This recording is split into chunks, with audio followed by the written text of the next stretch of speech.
start in about 30 seconds. Anything that we would have had a real beat with. Nope, no babies there? You ready? All right, good evening, everybody. Welcome to the special meeting of the Board of Finance, February 5th. We'll call this meeting to order. If we could please stand for the pledge. I pledge allegiance To the flag of the United States of America and to the republic for which it stands, one nation, under God, indivisible, with liberty and justice for all.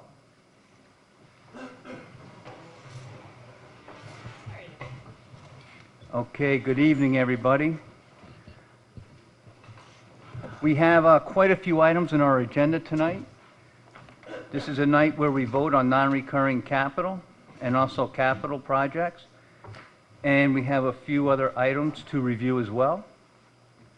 But before we begin, I'd like to ask the board I'll make a motion in a moment, but I'd like to ask the board that we move item number 5 and item number 6 to after item number 10. So moved. All those in favor? Okay, that passes unanimously. One more item on the agenda that I'd like to point out is item number 12. We are going to take no action on item number 12. That has to go back to the Board of Selectmen. Very likely we'll see this item at our meeting February 25th at our quarterly. Okay, that's all the changes on the agenda. Before we begin, I'd like to welcome Mrs. Caitlin Bossi as our acting CFO. She is familiar with this board as she has been the clerk, and of course, she has been at our quarterly meetings regularly. So congratulations on acting CFO. Wish you the best of the luck. We look forward to working with you.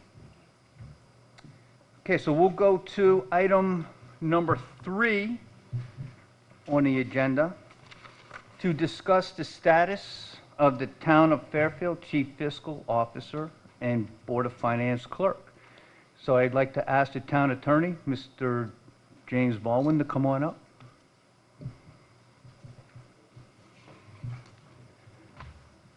Good evening.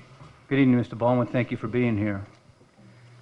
Just a question in general, and it's in regards to the charter and the first selectman and first select woman's prerogative. So I'll just have a leading question, then I'll open it up to the board. So under what provision in the town charter gives the first selectman or first select woman the right to discontinue the employment of the CFO or any department head? And I do understand that you can't speak to personnel issues. Thank you. That's correct. I'm happy to explain how the charter works for those positions. First of all, those positions are clearly appointments that are made by the first select woman or selectman, as the case may be. And the terms of those offices are set forth in 1.4b of the charter. And in those instances of the department heads, including yours truly, the term is left blank, and that's for a reason. That's because if you go to section 3.3 of the charter, which addresses the terms of office for officers of the town, it shall be according to that which is set forth by statute or otherwise set forth in this charter or by ordinance, but barring any other such provisions, it clearly says that the term shall be until the 4th Monday or the 3rd Monday after the election in November, which in this case is the date that the first select woman took office. And if those positions are not filled, then the person who was in that office beforehand shall remain in the office for 65 days or until such time as an appointment is made. And I interpret that to mean that no later than, in this case, this year, no later than January 29th of this year, the first selectwoman, it was her prerogative to appoint or reappoint all directors falling under that section of the charter. And that's what she chose to do. She has reappointed a vast majority of those directors, department heads, but there are two that you're of course aware of that she chose not to, as is her right under the charter. Okay, thank you, Mr. Bowman. So that's with or without cause? That's correct. Okay. Mr. Mottola? So, thanks for coming tonight, Jim. Are you aware, you've been around for a long time, are you aware if this is how it worked with prior administrations? I'm aware that this has rarely, if ever, been invoked. That's correct. Okay. So you read 3.3, and you're the town attorney, and I respect that. You read 3.3. It says that the terms of office for all appointed town officers and members of permanent appointed boards and commissions shall commence on the fourth Monday in November and shall continue for the term set forth in section 1.4b. In section 1.4b of the charter, it lists a bunch of appointed positions, and next to those appointed positions, it says term, and many of the appointed positions don't have a term. Some say 4 years, some say 5 years, and then there's a section where you really look at the commission bodies where it says terms of office 1 year, 5 years, 4 years, 2 years. So I'm trying to understand how 3.3 applies. That focuses on a term of office, and when a particular position, for example, the fiscal officer says there isn't a term, we all agree that the first selectman or first selectwoman appoints that position. But it was always my understanding that certain positions in the town, they don't have a term of office, and that the only way that you can get rid of those individuals is for cause. And there's a whole section, as you well know, in the charter that talks about for cause. And it's my understanding that the reason why we have that is because, you know, we want professionals, professional people appointed to these positions and not subject to the whims of whoever is the first selectman or first select woman. So, I mean, I respect your opinion, but I just don't read the charter that way. I'm happy to explain in more detail. So, first of all, in 3.3, it says that the appointing authority doesn't, if they don't appoint anyone, that officer or member by the fourth Monday in November after an election, and that's critical because it's referring to an election, okay?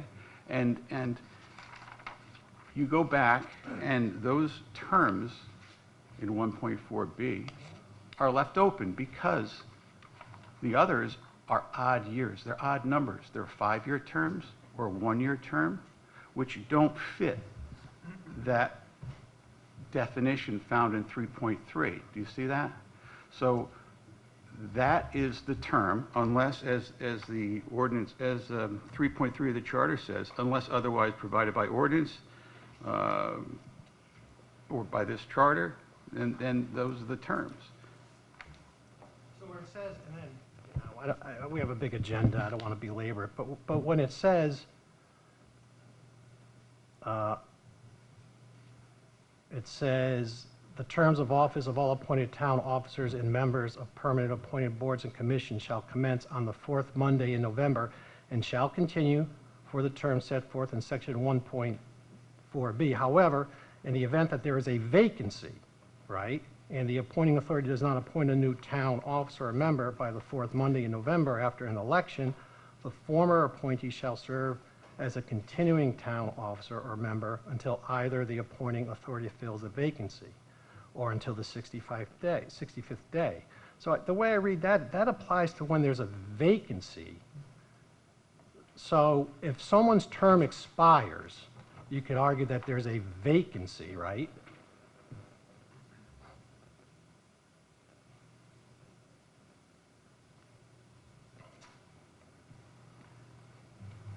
And I guess what I'm saying, Jim, is in this particular instance, there wasn't technically a vacancy.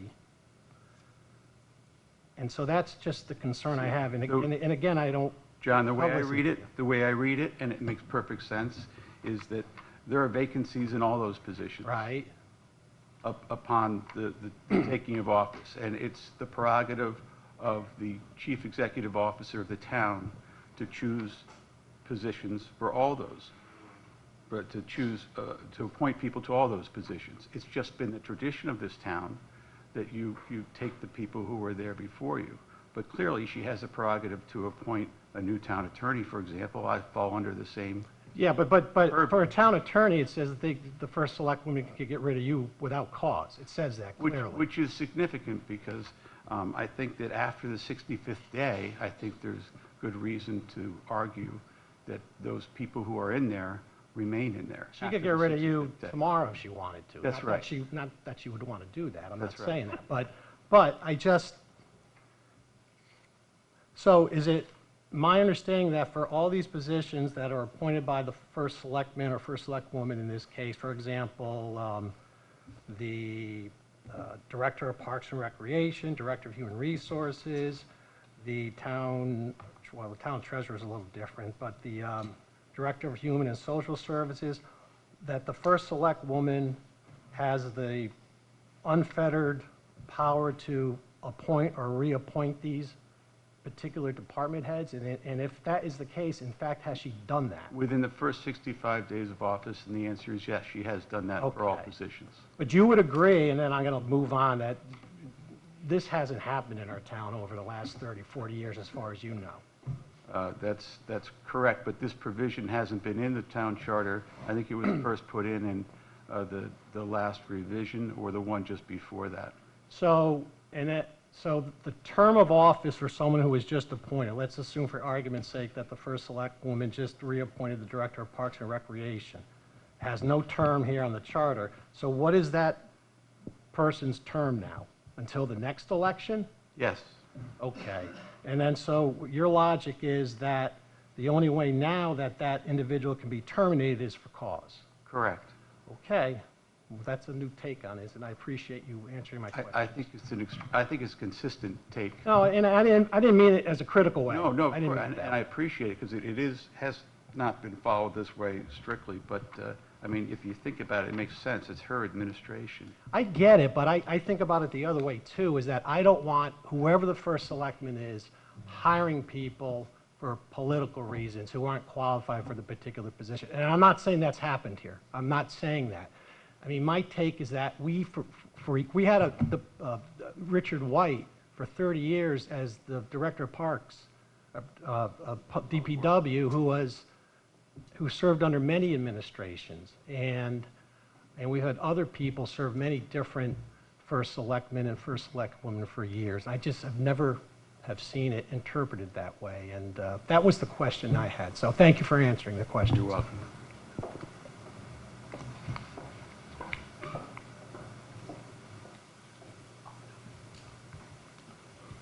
Mr. Walsh?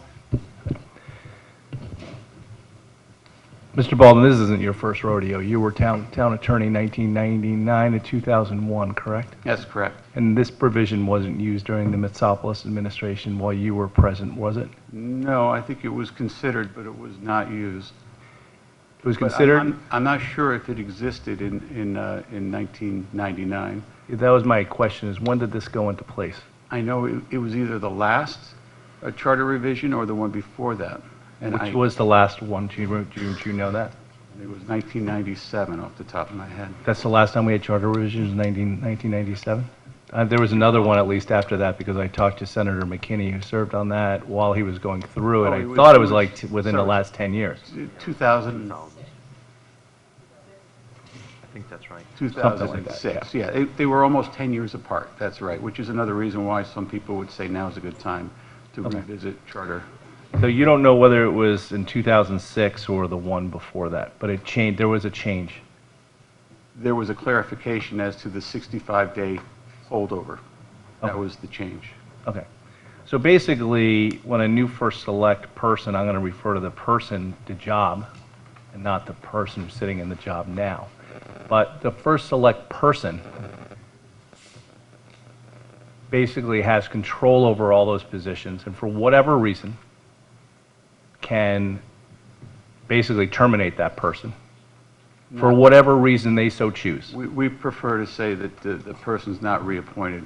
But Okay, either way, it's Yeah, basically the same thing? Yeah, Okay, but you understand my take on it, and yeah, And but why- unemployment would consider it a termination, correct? yes. And other federal laws would consider it a termination, No, I would say that it was not or a layoff, or something like that. Okay. Which then, under that definition, which I didn't know existed either, I had to read the charter, and basically doesn't give a lot of job security at the time that the new select persons voted in. Correct? I mean, it's a little less than I think that than they've all expected in the past. I think they've all got to be on notice of that when they take a position, that they're really serving all of those positions at the pleasure of whoever the first select person is. So if there's a change of select persons, they could just be asked, thank you, your time's up here. I'm going in a different direction. Correct? That's correct. Okay. After an election. After an election. And even that would include if the same person ran for re-election and the same person won and was sitting in the select person's position, Yeah, they would have another bite at the apple. correct. So they wouldn't have to go for cause or anything else like that. If they just wanted to get rid of somebody, it would be the opportune time to do that. I agree. Okay.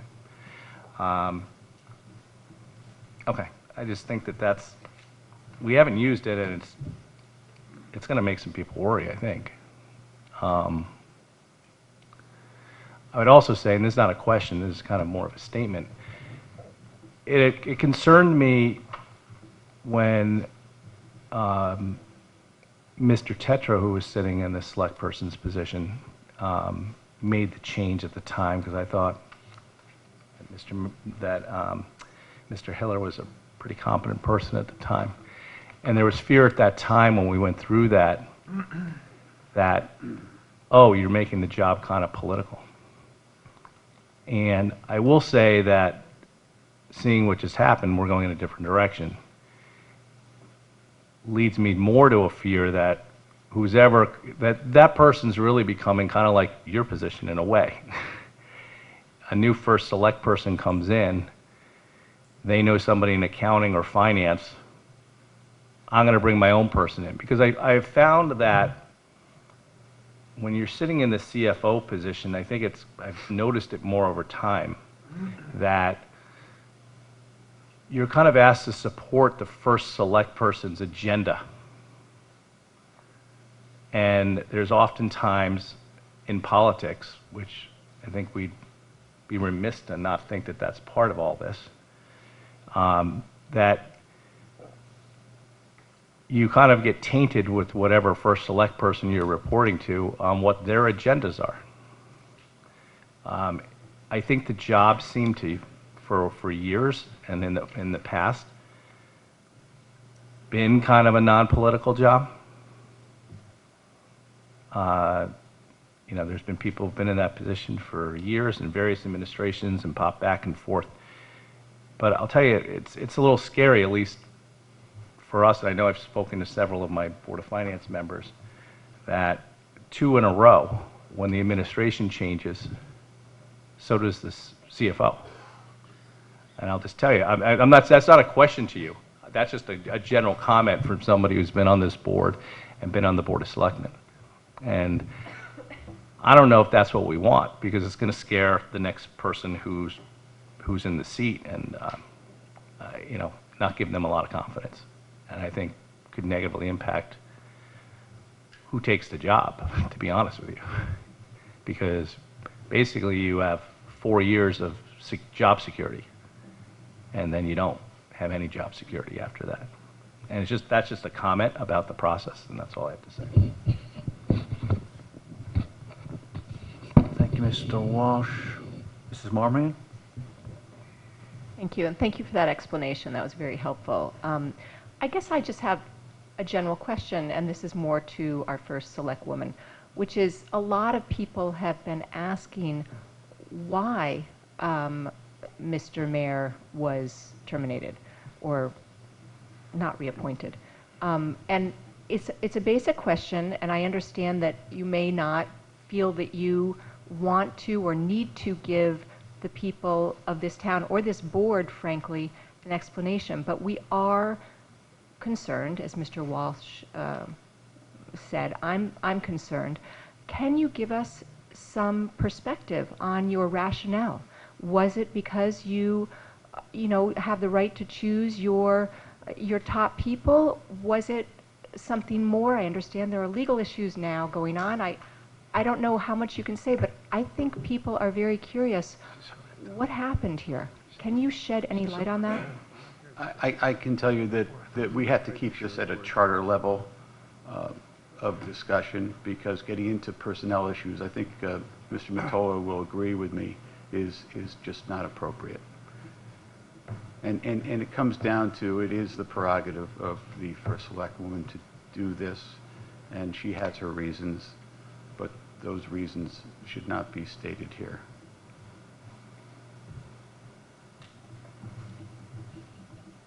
Okay. Any other questions for or from board members? For Mr. Baldwin? Okay. I just have one question for the first select woman.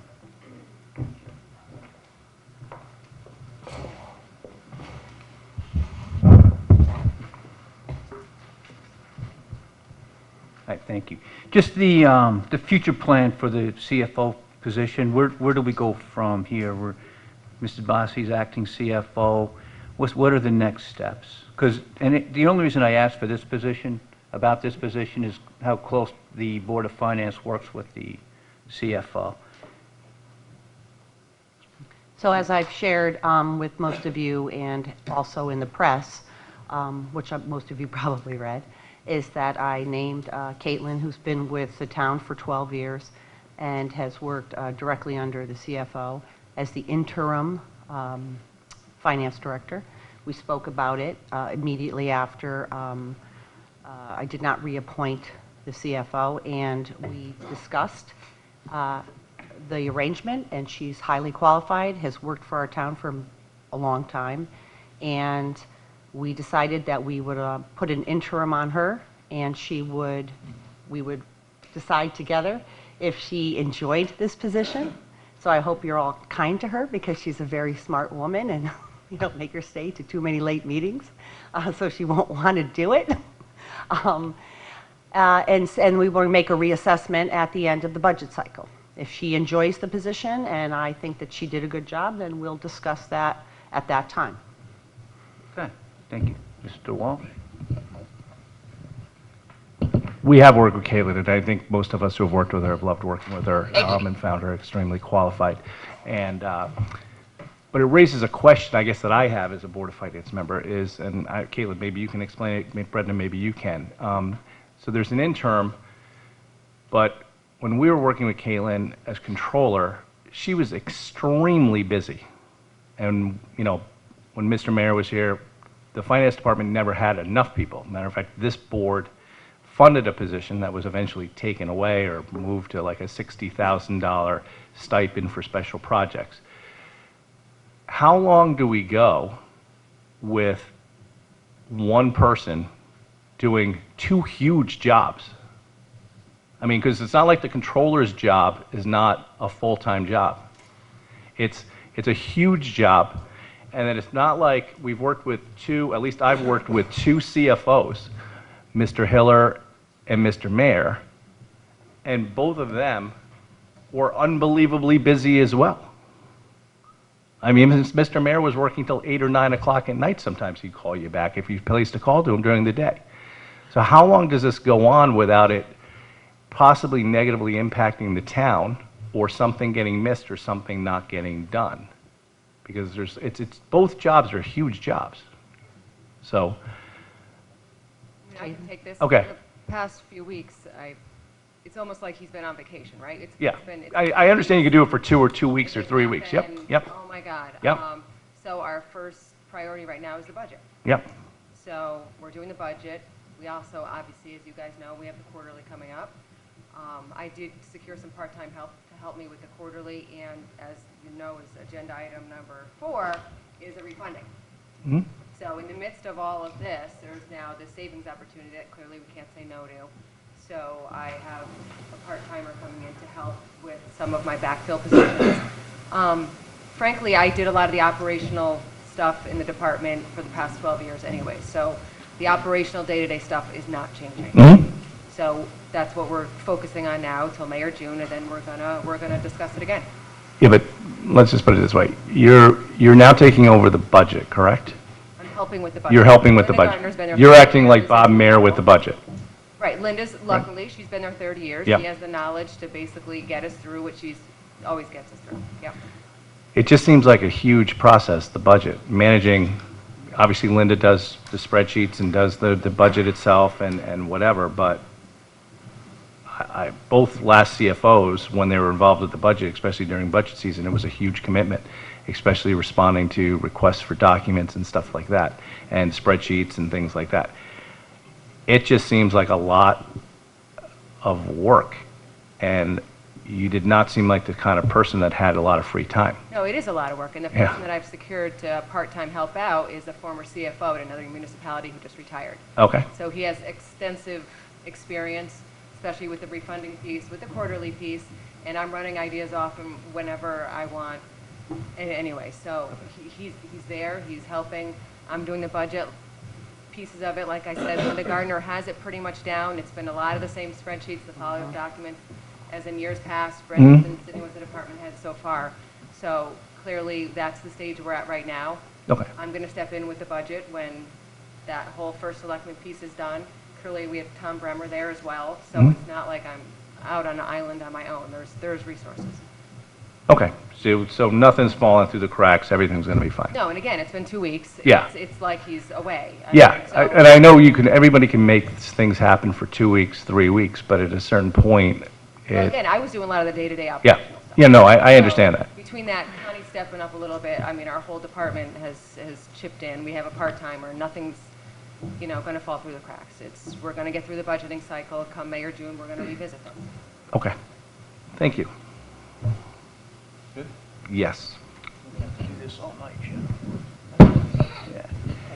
Just want to add, we also have a new position, the CAO, that is involved. Right, too. so Tom's been, very helpful. He's sitting right in the finance department, so he's definitely a resource, and he's been tackling some of the bigger issues from the other departments and helping me out as well. Okay. Anyone else? Just want to add, I recognize the concerns of this board. You also recognize that CEOs make tough decisions, and then we move on. So, I'd like to add one thing. Mr. Mayor was the Board of Finance clerk, and he did send me an email today, and I'll just read it to the board. It says, "Dear Jim, please be advised, effective this date, I'm resigning my position as clerk of the Board of Finance. Regards, Robert Mayer." So this board does need to appoint a new clerk, and I'd like to make the motion that Mrs. Caitlin Bossy becomes the Board of Finance clerk. So can I have a second? I'll second. Second, Mr. Testani. Any discussion? As Mr. Walsh said, Mrs. Bossy is more than qualified. She's been our clerk before. She did an excellent job. And, we look forward to working with you again. Whether you look forward to working with us, I don't know. Left to be determined. Okay. So all those in favor? Aye. Opposed? Okay. Thank you very much. Welcome back. Welcome back. Mr. Baldwin, thank you. Mrs. Kupchak, thank you.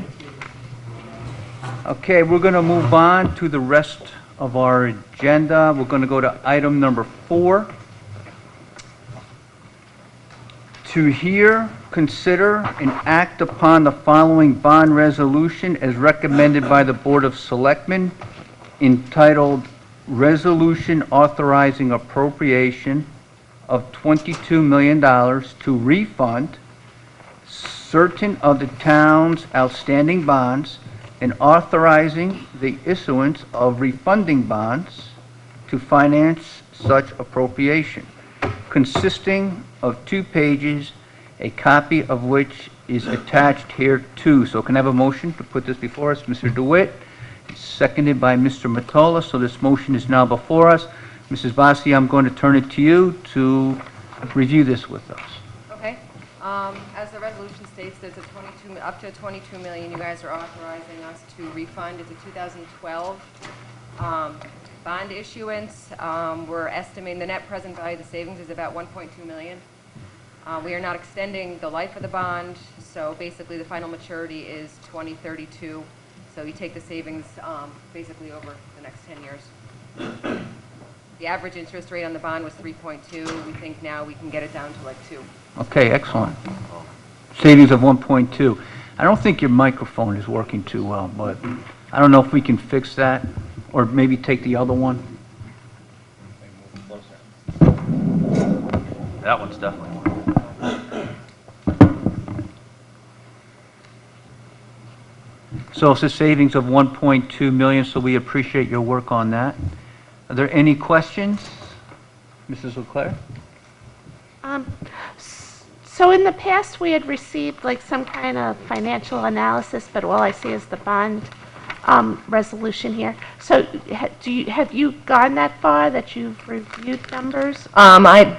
Yes, from the our bond, our financial advisor, Mr. Spurndle, put together an estimated, because we don't know exactly what the number is going to be until we close on the issuance. Right. But he's estimating, given the rate that he thinks we're going to get, is about a 1.4, which is net present value back to like a 1.2. Okay.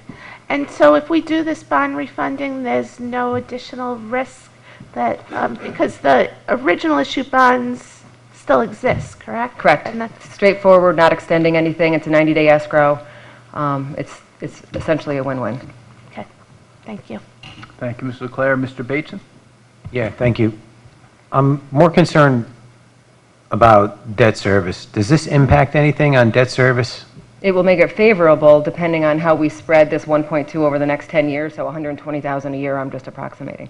That's what I don't want to be, the 1.2 million, I don't want that to become a tool to be used to smooth budget. I mean, I think we should have a policy in place, what we do with that savings. Are we going to amortize it over the life of the bond? Or is this something, or if we want to use it as a tool to soften a mill rate, such as we do with the, what's that thing called? The fund balance? No, not the fund balance. There's another, the amortization of something, the discount. Oh, discounted rate. Yeah, I'm just saying, if we have this 1.2 million, if that's something that we want to use. What we normally do, I don't want to interrupt, is we take the savings and we take it over the life of the bond. And if there's any debt service years that are higher, we have a little bit of wiggle room to kind of make it as smooth as we can. So that is what you're using it for? Yeah, we're basically going to spread it evenly unless there's a year or two that we have a wiggle room of $50,000, $60,000 to smooth out our debt service. There's a little bit of wiggle room, but not a lot. Okay. Is that something that this board should chime in on, and how we want to see that used, or?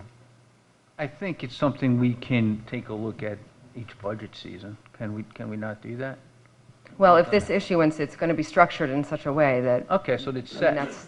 that's, again, and John Staffstrom here, if you want to ask his opinion, but those were the numbers that our financial advisor, our bond counsel, or not bond counsel, our bond guy It's just, gave us. we have a certain expectation what we see in the budget, anywhere from, what, $23 to $24 million in debt service. Correct. Right. You know, I don't want to see all of a sudden this budget, you know, if, I don't know how this exactly works, the mechanics of it, but all of a sudden this year, debt service is $22 million because we're doing a refunding, and then next year it jumps up to 23. That's all. I want to make Right. sure that, We won't, yeah, that's something we wouldn't do. Mrs. Leclerc had a point she wanted to make. Well, that's usually what that schedule Yeah, the that I was waterfall. referring to shows. The amortization schedule. Right. Mr. Walsh? Are you good, Mr. Basin? Yeah. Mr. Walsh? The current bond, are the payments even? Are they just straight lined over the term of the bond? Or do they go up and down different amounts over different years? Different years have different coupon rates. I don't have the current one in front of me. Okay, are we going to try to I mean, to what ability do we have to match that up? Or to say that that's what we're selling, that that's what we want to get? Because what I don't want is like, one of the payments to be, a couple of $1 million more than any other payment, so that year we're screwed on our debt service payment. And I know these people who bid on these bonds sometimes are trying to do something for their own book, where they're looking for something and looking for a payment structure, sometimes, correct, that they want, not particularly that's best for us. Right, and I'm reading something that Matt wrote me. We do have some flexibility with the savings allocation, but there's some restrictions based on the couponing of the new bonds. The years of the bonds we're refunding in state statute, et cetera. So it's not like we can do whatever we wanted or they can do whatever they want. Okay. And what's a bond premium? There's no premium on a refunding. On a refunding, there's none, okay. Nope. Okay. So There's no fees. Everything gets tied into the refunding. there's no fees. We don't pay fees out of pocket. It goes into escrow. Okay, but somebody pays the fees, right? Well- I mean, this guy in the front row is not working for free, right? No, Not today. no, not today, not any day. Now that he spoke, we have to pay him. So there are fees, but how do they work? They go into escrow, and how are they paid? So I don't understand how the fees go into escrow. Some money goes into escrow to pay these fees? It's all in the net savings number, It's all in the net in the savings. estimated net savings, depending on the rate that we get on the. Do we know what the fees are going to be? Depends on how long tonight's meeting is. What does that mean? No, how much he's charging. Oh, no, that's not what this big money is. Right, John? That's not your big money tonight, no. I mean, it's an issuance. We're going to get one. We're only going to get one rating, which is all our That's financial required on advisor. a refinance, right? Only one? Only one. Yeah. We're going one. So clearly, there's some fees. Okay. We have any sense of how much the fees are that Matt's provided you? I don't have the fees. Typically, I believe a regular issuance is about 100 now. 100,000? Yeah, total all in with the 3 rating agencies and our U.S. Bank is our custodian, and any legal fees and any bond counsel fees and financial analyst fees. Okay. Yeah. And that's about the same no matter whether Well, we borrow they're 20 or 100 million? Basically, yeah. Okay. If we're bonding now every year and a ban every year. Okay. I dovetail on that, Mr. Walsh. They're just standard fees, right? Correct. Yeah. Yeah, I just wanted to, Okay. We pay 100 and we get 1.2 million. Right. Sounds like a good deal. yes, exactly. Okay, so if we authorize this tonight, you guys can do whatever you want. You It can goes to accept the any RTM. offer? Yeah. Or Goes do to we the have to RTM. approve it again? It goes to the RTM. After the bids come in? No, after you guys authorize the fact that we can go ahead and do this refunding. But then it goes to the RTM and they approve it? Yep. And then you guys go out to bid on? It's a competitive bidding. A competitive bidding on the, you say, this is what we got, make your best offer, and they come back, and they could come back with whatever they want, and we just choose, hopefully, I guess, the lowest, but it could be based on what the payment structure is and whether that works for us? Is that true? Yeah, do you want to come up?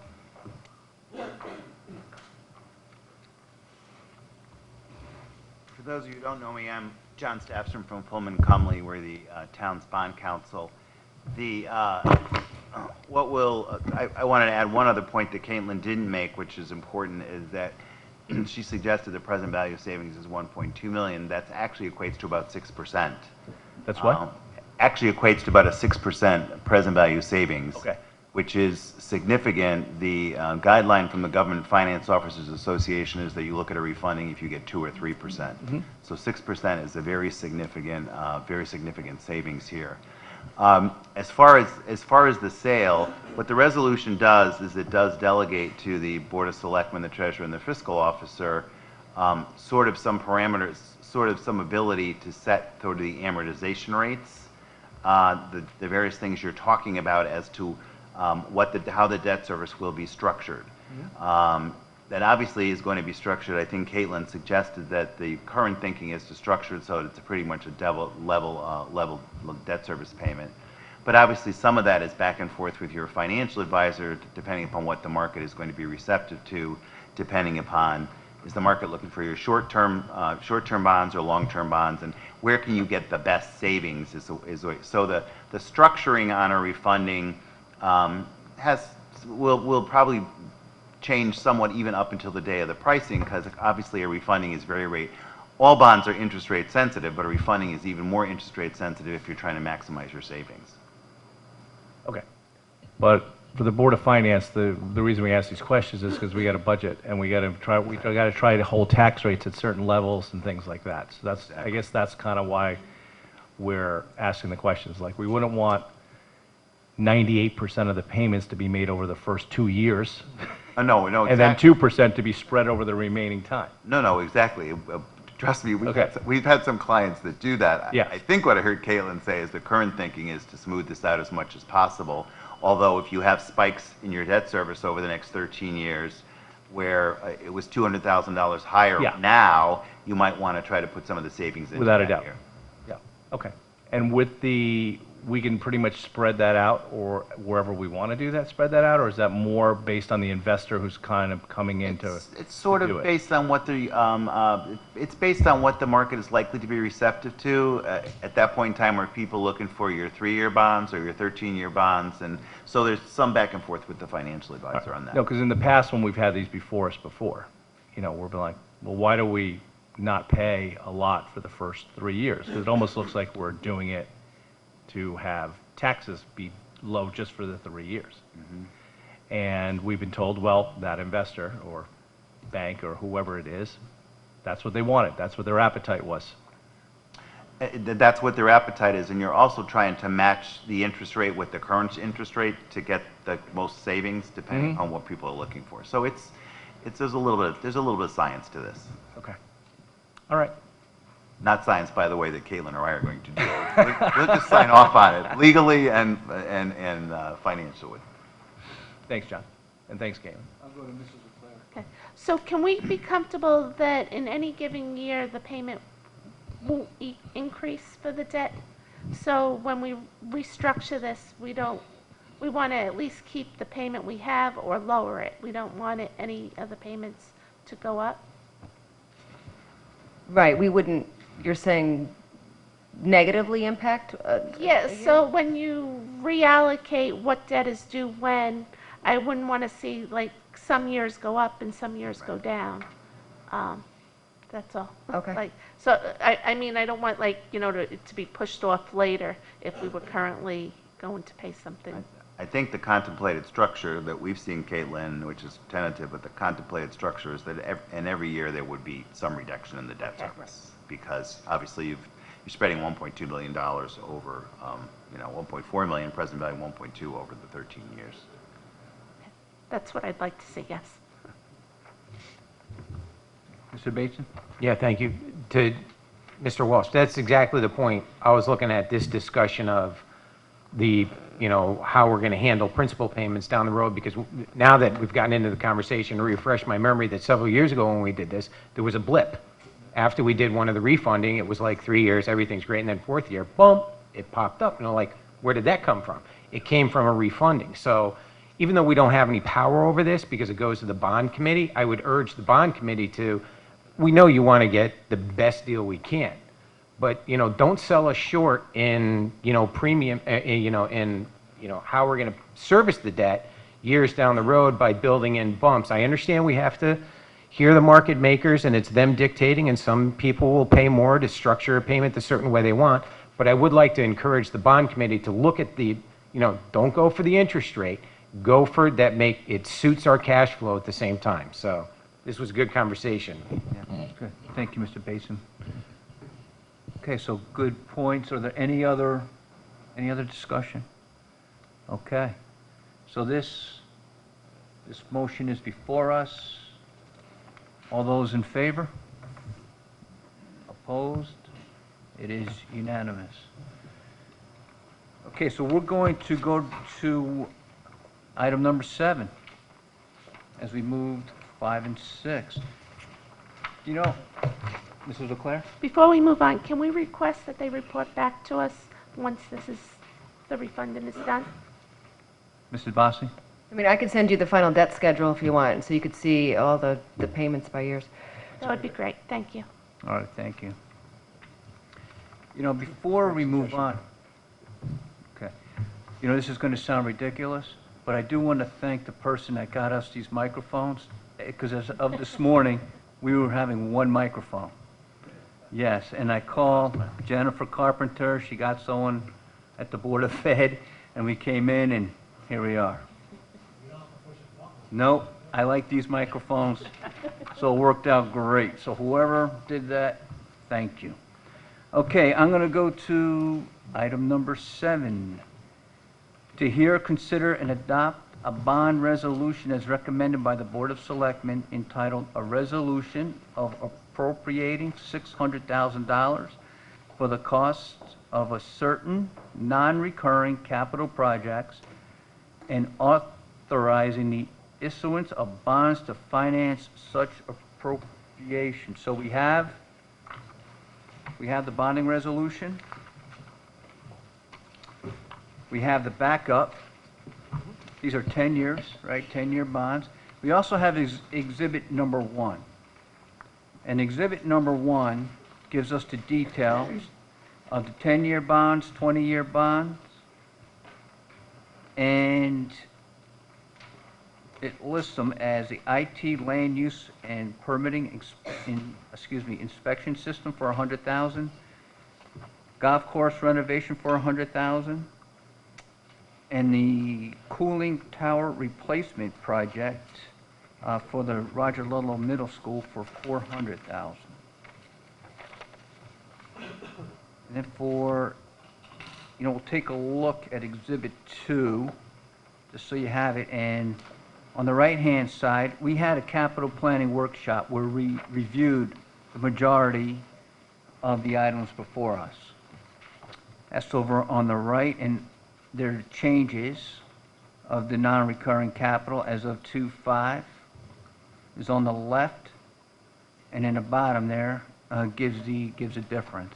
Okay, and then the third exhibit explains the capital projects and non-recurring for the Board of Ed. Okay, so who will talk to us in regards to the $100,000 land use and permitting inspection system?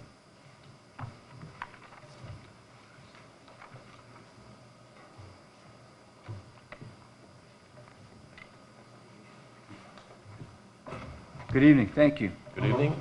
Dave Kelly, Town IT Director. Many of the town's departments that are involved in the permitting and inspections process operate kind of independently with their own separate databases that have been written by in-town staff over the past 20, 25 years. A resident or a business contractor who comes in to pull a permit ends up being shuttled from department to department, counter to counter, going through a more or less paper process to pull a permit to do some kind of work on their home or property.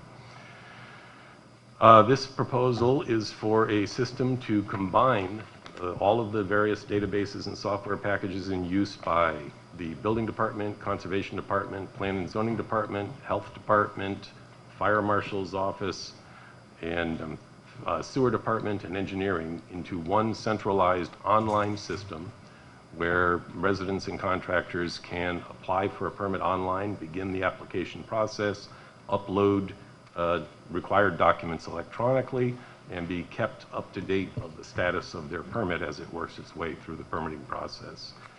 For the past, well, through the spring, summer, and fall, the department heads and/or their representatives from each of the departments I listed have been meeting weekly to develop an RFP to go out and try to find a system that will solve our issues.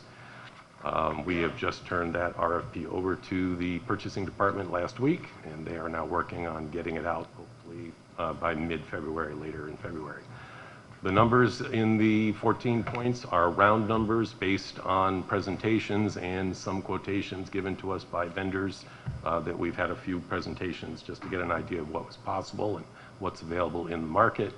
And we are hoping to exercise an RFP, select a vendor, and be ready to begin implementing the system perhaps around July timeframe.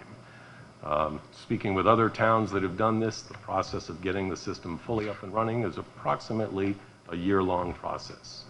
We're looking to take all of the existing digital data that we have, adjust it, and move it into this new system. And there's a certain amount of complexity to doing that because each of the departments handles a process, looks at a parcel slightly differently. Some refer to a parcel by a map block lot number, some by an address, some by an address and a unit number. Each department does something different, and we'll be working to get all of this pulled together into one central database. Okay, thank you. Questions?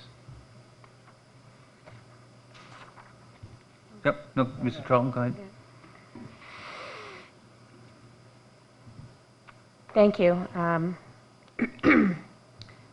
Sounds like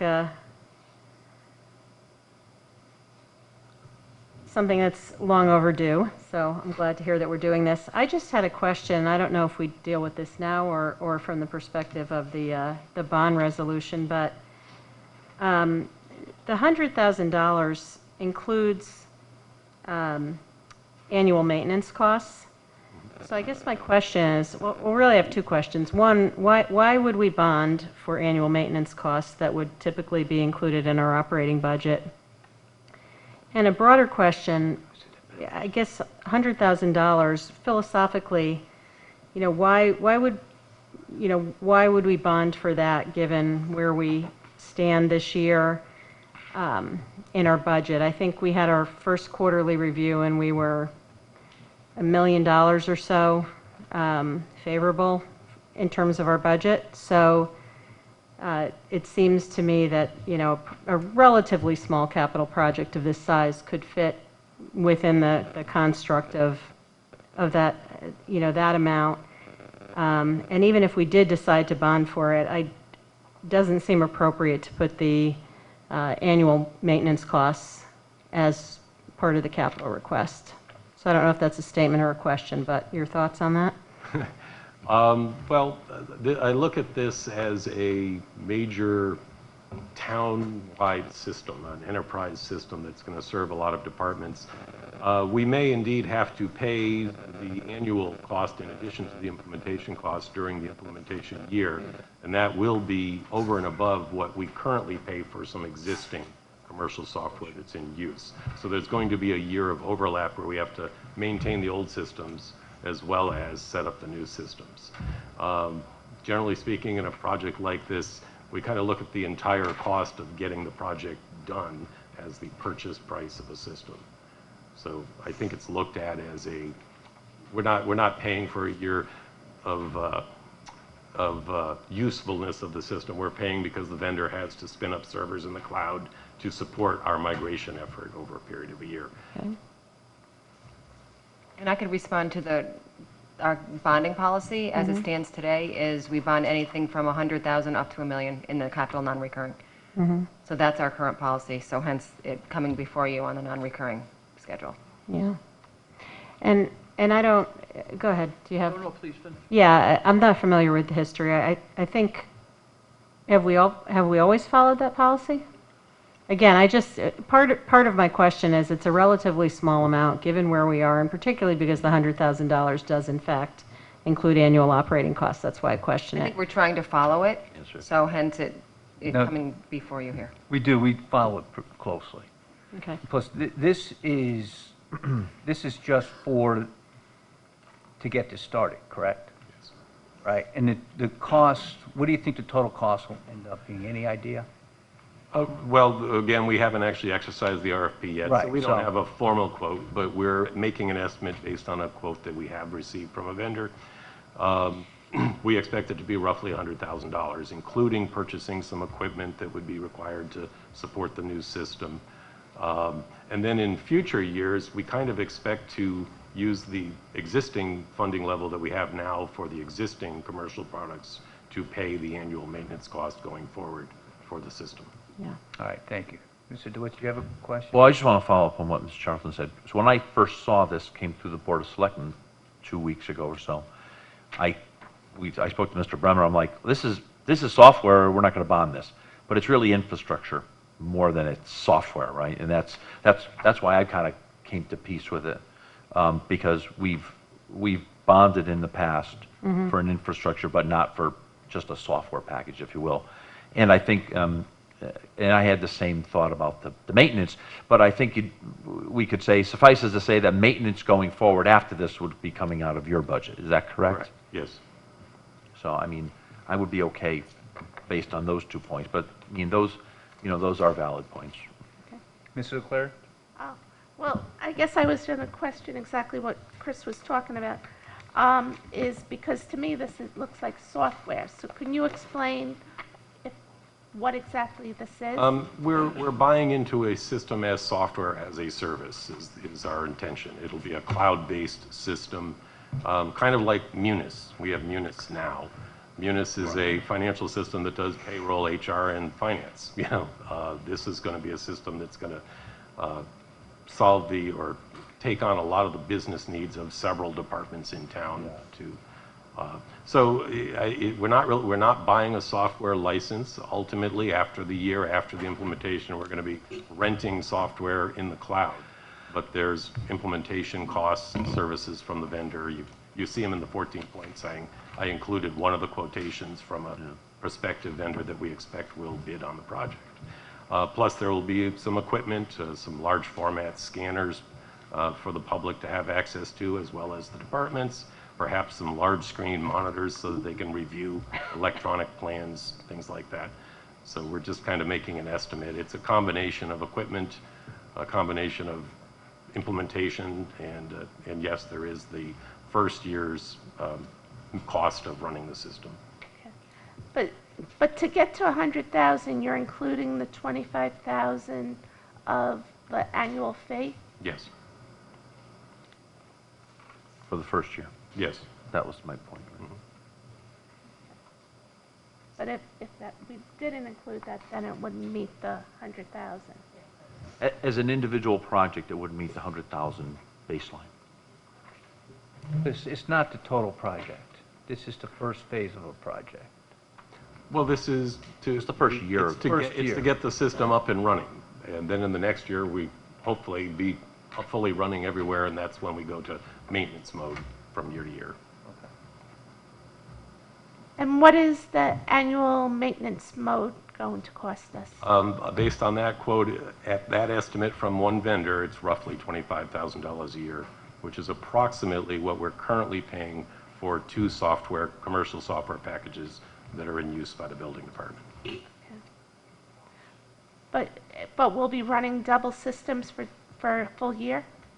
Well, it's going to take a year to get to the end point where everything's up and running in the new system, so we have to maintain the old stuff during that year. Okay, Mrs. Clark? For now, at least? And I was going to say, and we did we did fund Munis, just so we're clear. Under a bonding, I'm sorry. No, I'm telling you, right, Okay. we bonded it, so that was the discussion another one I had with Mr. Bremer. But Munis was much larger, no, that is true. How are the other departments, are they fully accepting of this thing, or are there's pushback, or how is it working? Because The department heads of all of the departments have been very supportive. They're very forward-thinking. They want to get this. Why can't you get it in yesterday? We will adopt a system and work with it. Some of the staff that are are looking at it are a little hesitant. They're concerned about the detail, and it's a valid concern. I've received quite an education in the permitting and inspections process in the town of Fairfield over the last 8 months or so, and I'm sure that these people would tell you that I only have the tip of the iceberg of the complexity and whatnot. There is some concern about being able to capture that detail in this system, but roughly 60 towns or so in the state have already done this. We're looking for an experienced vendor that works in the state already, and yes, there are some things that are unique about Fairfield that will need to be accommodated by the system, but we don't feel that it's an insurmountable goal.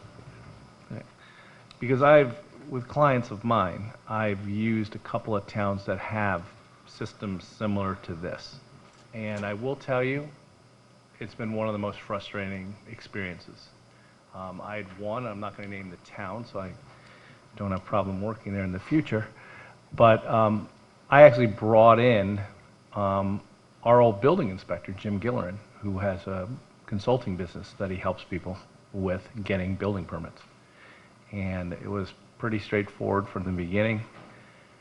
Jim and I have worked together on doing some of this before, and we went to one of these towns that had the online permitting, did everything they wanted to do, and I would say it added an extra month to the process because department to department and getting things done, you never knew where things were.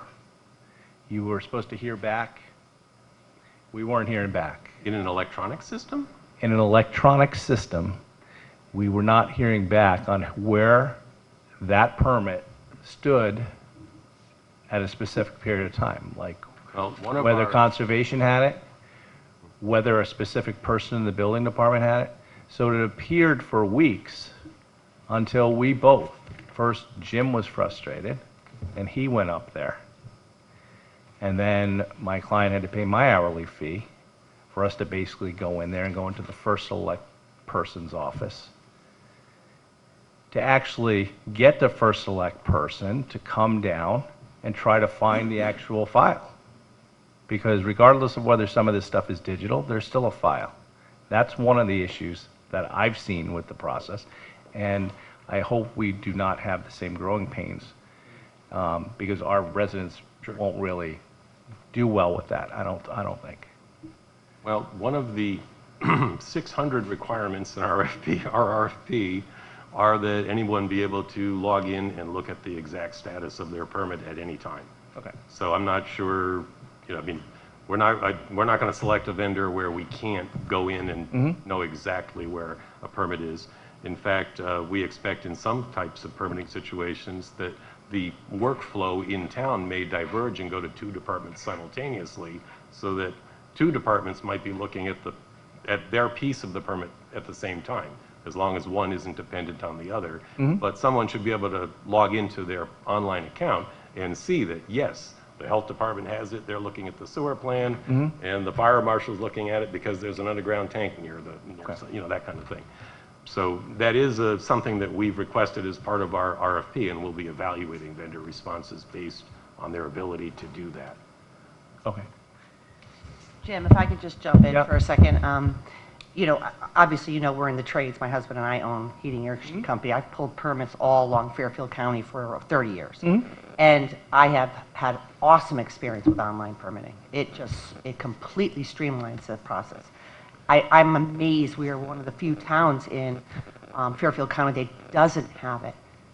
It just makes it so much easier for contractors. Oh, I mean, I know Jimmy, and also Jimmy gets paid to actually help people get their stuff through the process quicker. So. I don't think Jimmy rips people off. No, I'm not saying that, but I'm saying Jimmy does a great job. No, he does a great job, but he also assists people who don't have maybe the time to go to these departments, and a lot of small business owners, small contractors like my business.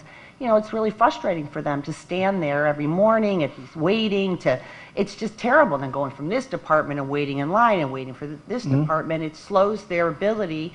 And for example, a lot of these small guys don't have administrative staff or an attorney to stand in line. So to be able to do it online really does assist especially our small business owners, but also our homeowners as well. No, and I understand like individual specialty contractors, like your husband's business. Electricians, And electricians. plumbers, Oh, that's, all of them. for that, it's very easy and probably does save them a lot of time. Huge. But in regards to the entire building permit, it's something completely different. Well, a big You're project. trying to get a heating permit. That's easy. You tell them how much the work is. You basically pay on the thing. You put your whatever insurance. You sign off on the workers' comp thing. Yeah, that's pretty easy. Same thing for an electrician. Well, Same it's thing. not always easy. You gotta, the same thing zoning, for a and you plumber. gotta say we're. Same thing for a plumber. Yeah. I mean, I could see them pushing back. I know Fairfield's been pushing back on, it used to be people would underestimate what the work was valued at. Right. And now, I know our department has been very thorough in pushing back on people. Like, you can't even buy the supplies for this amount of money. Right. But I think what. So they're gonna have what to do the same thing, and there'll Dave be has been pushback. working on is there's there's different companies. Now, I Mm-hmm. know some towns don't have a great system, and that's why he's put so much effort into making sure that the system that we're going to use is going to be fully integrated with our tax assessor, with our health department, with our conservation, Mm-hmm. with our building and zoning, so that it's all integrated. And it should be, I mean, he's put a tremendous amount of effort and work into this to make sure it's a very good, well-run system. The other issue I have seen is being at the counter, and I was just there for my own permit, December 6th, I think it was, where I was amazed by the amount of things that the individual inspectors, when someone's pulling a permit, were able to point out or question the person on how you're doing this right on the spot, or to give them advice on things that they may not know, specifically individual homeowners who are not contractors. But I also saw it happen on the spot with contractors saying, hey, you're new around here. You don't do a lot of stuff. I haven't seen you. Do you understand when you're doing X, Y, Z that we fully hold you to the state building requirements, whereas other towns don't. So I don't want you coming in here and being surprised when you get turned down for a building permit. So that part will be lost, I think, especially with individual homeowners getting, I think, advice. But we'll see what happens. What will happen is there'll just be a lot of permits that are turned down when they go for their inspection, and then that's when they'll learn that they should have done something a different way, or that we, hold them to insulation requirements to the letter of the law, as opposed to some other towns that just kind of have a loosey-goosey kind of interpretation of the building code. No, I agree, but the towns that I use it for, they interact with you online. They send you emails if they have questions. Okay. And so it's not as if it's just a blanket, yes or no. Okay. So it's a huge time saver. And then if there has to be a meeting because there's some kind of additional questions that they can't resolve over email, I mean, most of us resolve most of stuff in our lives over email. And this is basically the same thing. And we're not looking to eliminate the consultation possibilities. The staff will still be there. They will still be available to answer questions like that. And let's ask the question this board normally asks, which was every time we invest in software and we're told about the great efficiencies, is this going to reduce a body at town hall to save money? Because that's the question everybody always asks. We hear about all the great efficiencies and how everything's going to work so well and there's going to be all these efficiencies. But we rarely see a body leave town hall, because of those great efficiencies that we've been promised. So the question is doing all this going to be able to save enough work where people aren't going to have to do anything, that we're actually going to save money by not having to have as many employees? Well, I don't believe that's the reason why this was originally reviewed. It was to be able to make our town hall more user-friendly for the public and small businesses so that they could have a more user-friendly experience with our town, especially, I would say, our small business owners who time is money to, and especially small blue-collar guys who don't want to stand for a couple hours at the building department because they need to go on jobs and make money. And also our homeowners. I mean, simple things to not waste a person's time to stand there to find out it's a simple thing that they forgot to bring. And they could just email and say, oh yes, you do this, you bring that. And that just makes it so much easier for our public. If at the end of the day it does streamline, that's a plus, I guess, but that's not the original intent.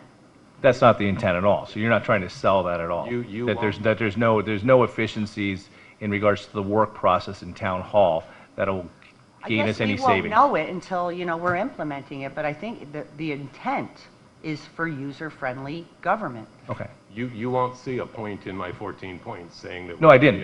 I mean, I'm not making that promise. Mhm. My experience through my prior life is that new technology changes the way the staff that are in place work. For example, I worked at a university for quite a long time before coming to town. The librarians were terrified of the new online catalog that we were installing because they were spending their days filing microfiche and typing card catalog cards. These are people with master's degrees typing card catalog cards. They didn't go away when we got the online catalog. Their job changed. Their job changed to consulting with patrons on how to sort out the good data from the bad on the internet, for example, or how to use the internet to find something, or how to use some of the online electronic resources. So the people, the librarians, became less a cog in the machine of just moving the paper around and became more of a, let's call it a higher intellect consultative type of person. So that it frees up the time of the staff to work more closely with the patron, or in this case, our residents and contractors, to help them navigate the system, help them navigate the process. Oh, you came in with a bunch of paper plans under your arm. Let us show you how to use the scanner to attach these to your online permit so that we can interact digitally going forward. So I'm not promising staff reductions. The staff are spread out over multiple departments. Yes, let's suppose we could save 1 man-year worth of time. Well, we're going to, that's 1/10 of a person in 10 departments. My old boss used to say, I've never seen 9/10 of a person walk across campus. The reality is that we're looking to do this for improved service to the public, to reduce the amount of paper cash handling in the permit payment process. If we can do that through credit cards or online check, that would be so much easier for residents and contractors. So this is all about improving the process. Yeah, I'm good. Any other questions on this item? All right, very good. Moving on. Thank you very much. Thank you. To the cooling tower replacement project. I'm sorry, let's go back to the golf course. Thank you, Chris. So this is an item that we've been looking at for 10 years. 11. This is our 11th, are we going 1 year over? We skipped one. You skipped 1 year, okay. What happened, a tree fell on your golf course? No, you guys didn't approve the money. All right. Anthony Calabrese, Director of Parks Recreation, Peter Grace, Superintendent of our golf courses. As you guys know, it is the 10th year of the 10-year improvement plan. Looking for that final $100,000 do some cart paths, some tree work, and some forward tee renovations. All right, I'll turn it right over to the board. So are you working on the next 10-year plan? Well, our understanding from this board the last time we were here was you didn't want to see another 10-year plan quite yet, and that we should be putting that money into our operating budget to sustain all the money you guys have given us over the past 11 years. So that's our plan. Well, right. Okay. Not to mention we're building a brand new clubhouse. Right. Yes, we are. Okay, very good. Any further questions? We've seen this, right, plenty of times. I just was curious the status of the clubhouse, because I've gotten already a couple questions on it. Demolished. What, I'm talking about projected. Still on, it's ahead of schedule right now. Looking at a September 11th, I believe, is the date they've given us right now. So we were shooting for an October 1st. I would still say October 1st, but tentatively they're saying September 11th. Thank you very much. You're welcome. Okay, cooling tower replacement project. This is Board of Ed, and this was discussed at our capital plan workshop in October. Good evening. Good evening. Angeles Popper, Executive Director of Operations. Jeff Peterson for the Board of Ed. So you are, as you mentioned, this is the cooling tower replacement that we talked about at the summit. Also at the summit, we showed that we were able to reduce the asking price for this to $400,000. This is to replace the cooling tower at Roger Ludlow Middle School. It's an important piece of the air conditioning system for the building. By working with local vendors, that we currently work with for other HVAC systems, we were able to get some better pricing than originally forecasted in the waterfall. Okay, any questions? You know, the only, all right, Mr. DeWitt, go ahead. I remember the discussion, I remember the number came down, which is all good.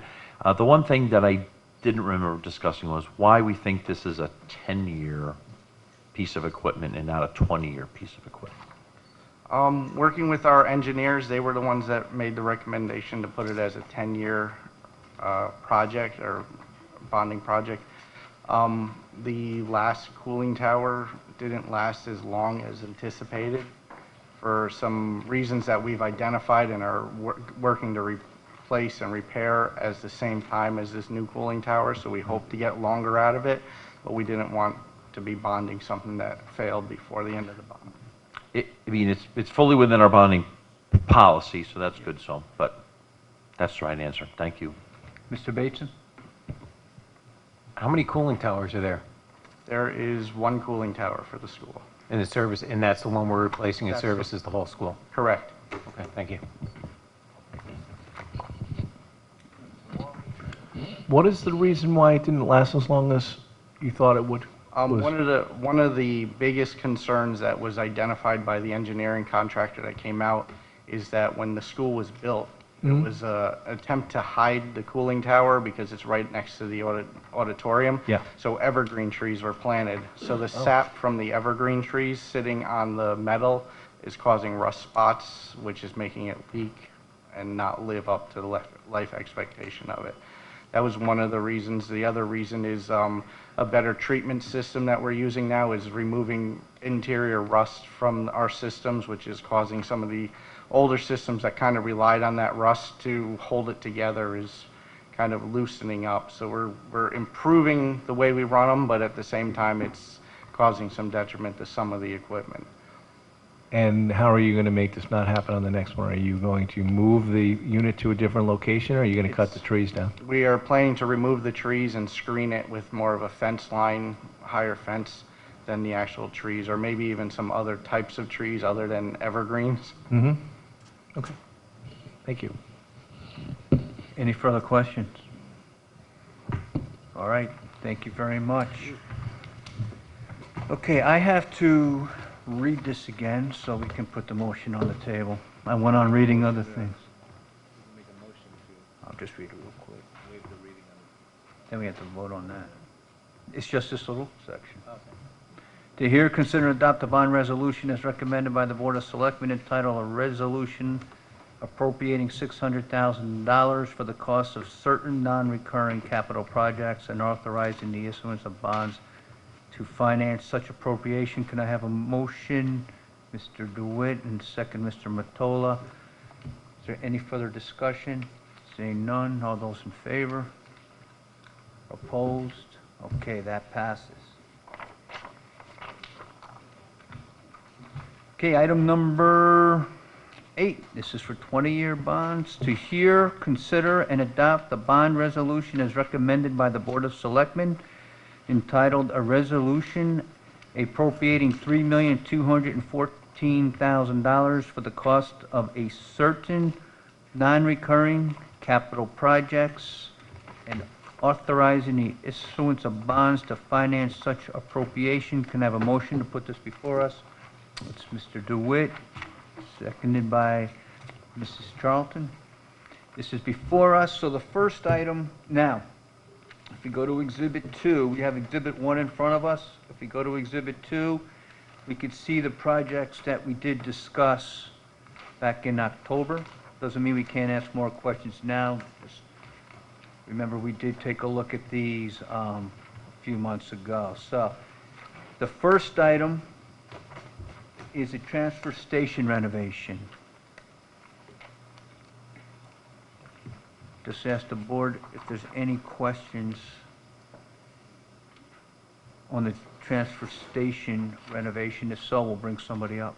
Okay, who's going to speak to this?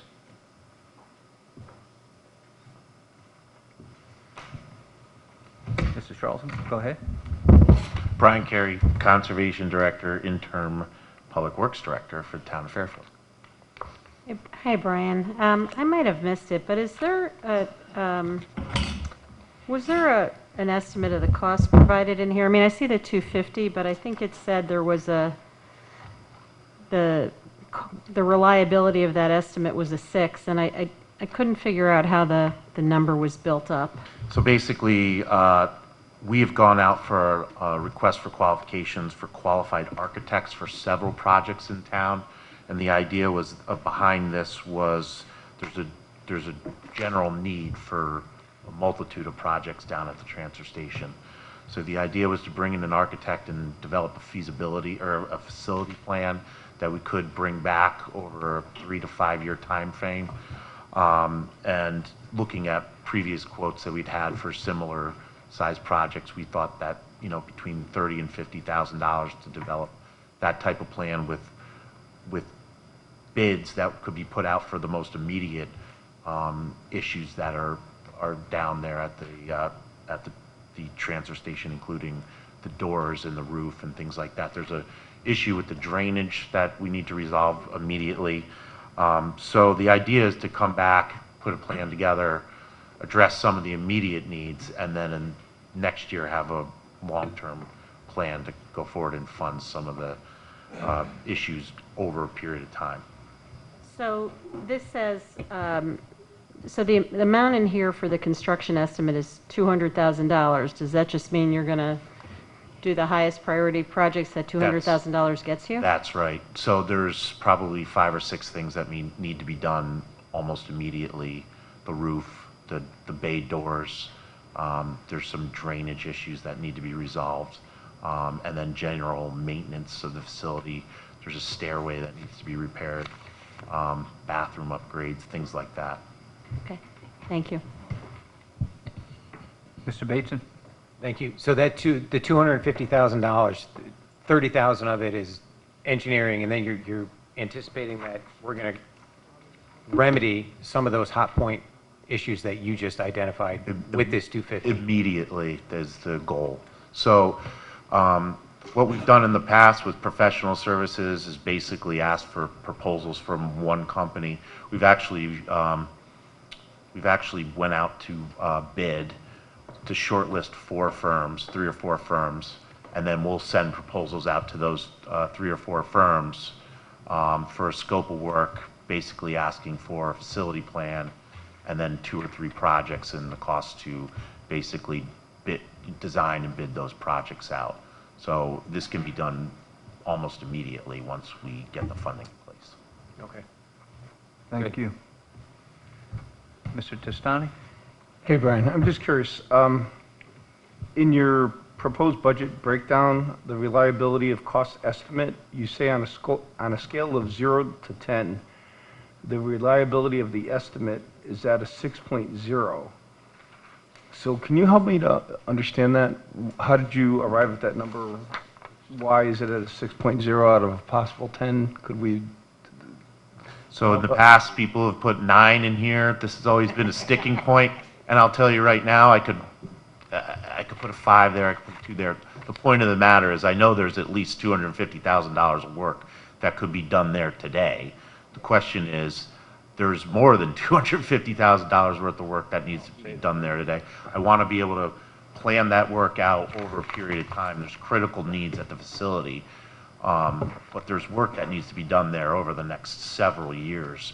And the idea is, so that we can put a number in there year over year, is to develop basically a, short-term capital plan. And then have the architect say, I don't really need him to say that this thing needs doors on it, but I need him to say, I'm gonna put a bid together and we'll go out and basically buy doors and have them installed under contract.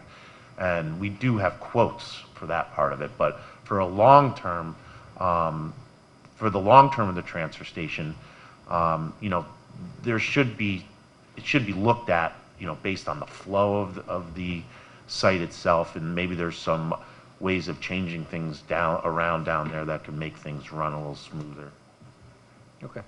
All right. Very good. Mrs. Leclerc? So if we don't know what specifically your work we're going to be doing, how do we know it's going to have a 20-year life? So I get the roof and possibly the bathrooms, but you'll make sure that it's all major capital improvements? Yeah, so anything that would be done down there, roof or doors, I mean, they should have 20-year lifetime span, plus the report. But again, in subsequent years, when we come back, I'll be able to give you more, if we determine to bond, or if there's things that can be done in just the operating budget, we'll have a better understanding of that. But right now, there's big ticket capital items that need to be addressed. Electrical upgrades and. So this is all building related, not the surrounding area? Correct. Okay. Brian, thanks for the, seeing the 6 actually gave me a little more confidence, because you're right, everyone has been putting down a standard 9 on all of this stuff for I like won't do that the until I last have a 5 bid to in my 10 hand years. telling you that that's what it is. And so. then you like find out it costs triple. I mean, it's like seriously, like, so I appreciate you putting down a 6. Well, this is what we will spend all this money. I'll tell you the need is greater, but we'll do it in a phased, planned approach so that we know what we need to spend to fix the issues down there. Mr. Chair? Mr. Walsh? Just quick, Brian, just curious, after you spend the initial, let's say, 250, you're already projecting that you're going to need more funds. Will you have like a specifics on what you spent the 250 on, and then Absolutely. you'll come back to us with, so this is what, how the Absolutely. 250 was allocated, this is what the X number of dollars Yep. we need now, I what it's going to go anticipate for. all those projects that will be done down there will be bid because of the size of the Great, okay. cost of them. The doors themselves, that's going to be, the guess is $100,000 for those, and the roof. Right. I mean, those 2 projects alone are big, big projects. When the town inherited the facility 10, 12 years ago from CRRA, it wasn't in the best of shape, so there needs to be some upgrades for sure. I was surprised to see how many violations came about from the fire marshal's office. I mean, that's, Got to talk to that fire marshal. some of it, well, like gasoline stored in the break room. Oh. You mean the building? That's actually from the building official. I mean, God. I mean, I actually highlighted that. I was like, what the? No. Did you have a question, Mr. Mottola? You look like you were. This was in the waterfall chart, right? Yes. This whole thing, I just want to. Yes, it was. Okay. Everything on here has to be kept as a fire. Thank you very much. The Kings Highway Phase 3 design. Yes, we did talk about that. That was before us in October.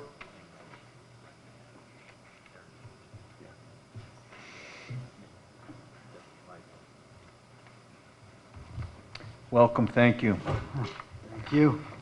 Any Good evening, questions? financiers. Do you have any further comments from your presentation in October? Actually, just one update, which I just received today. On the 14 points, I presented 2 grants, and today we were, the MetroCog Council Board approved the LOTSIP, the more favorable grant to the town. Great. So it would be now going to be forward with a new application to the state. So I just wanted to put that in, so. That's great. If it's a little confusing now, just go with the lots if one. Would that be the 80% or? No, that's actually, we pay the design, and then they pay 100% of the eligible construction cost. Okay, awesome. So- Thank you. Any questions on this project? Probably not, since it's 100%. Okay. Moving to the next item, the senior center design. Who would like to speak to that? Is anybody here to speak to it?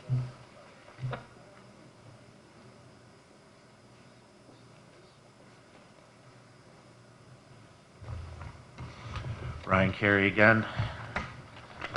So this project is similar again to the transfer station. It's a facility that hasn't seen many upgrades since it was renovated from the school to the senior center. There's numerous needs down there that we need to address. And part of this is just to look at the facility itself and try to, maybe there's a better way to lay it out for the seniors, but the bathrooms themselves are still the original bathrooms from the school, which has, you know, a lot of complaints regarding that. Correct. Mr. DeWitt? But just to be clear, unlike the transfer station, this 100,000 isn't going to do any changes. This is just going to be to design the changes that will be implemented under another potential bonding package, correct? I am going to do my best to make sure, based on the RFQ, you know, we're almost going to be reverse bidding it to get the lowest price so that we can get the biggest bang for the buck. Hopefully there will be some money left over that we can immediately implement and try to do some projects immediately. Good. Well, that's a good answer. Thank you. Mr. Mottola? So is this for the entire building or just the senior center portion? So we're gonna meet with the senior center staff and you know, the users down there and really determine what is the best course of action before we write a proposal to go out to the architects to focus that work. So part of the building is used for Children's daycare garden, center? yes. Okay, so will the town be looking to renovate that portion of the building? So that's a discussion we'll have Okay. before we write the proposal Gotcha. with the senior center and the administration and see what the need is, and, you know, if it makes sense to even talk about maybe, I don't want to say moving the senior center, but there can only be so many upgrades that are made there year after year because it is in the flood zone. So we basically have to meet FEMA requirements. Thank you. Well, you just touched on my question. I was going to ask if there were FEMA restrictions, so we can only do in any given year 50%. That's correct. Okay. What is that I don't know the number. It's probably pretty low based off of the assessor's card that the town keeps on file for the structure. But I'm sure 50% of that is not much based on the age of the building. And that would be for 5 years, correct? I do think I've supplied the field card as part of the. Oh, you did. You actually did, yeah.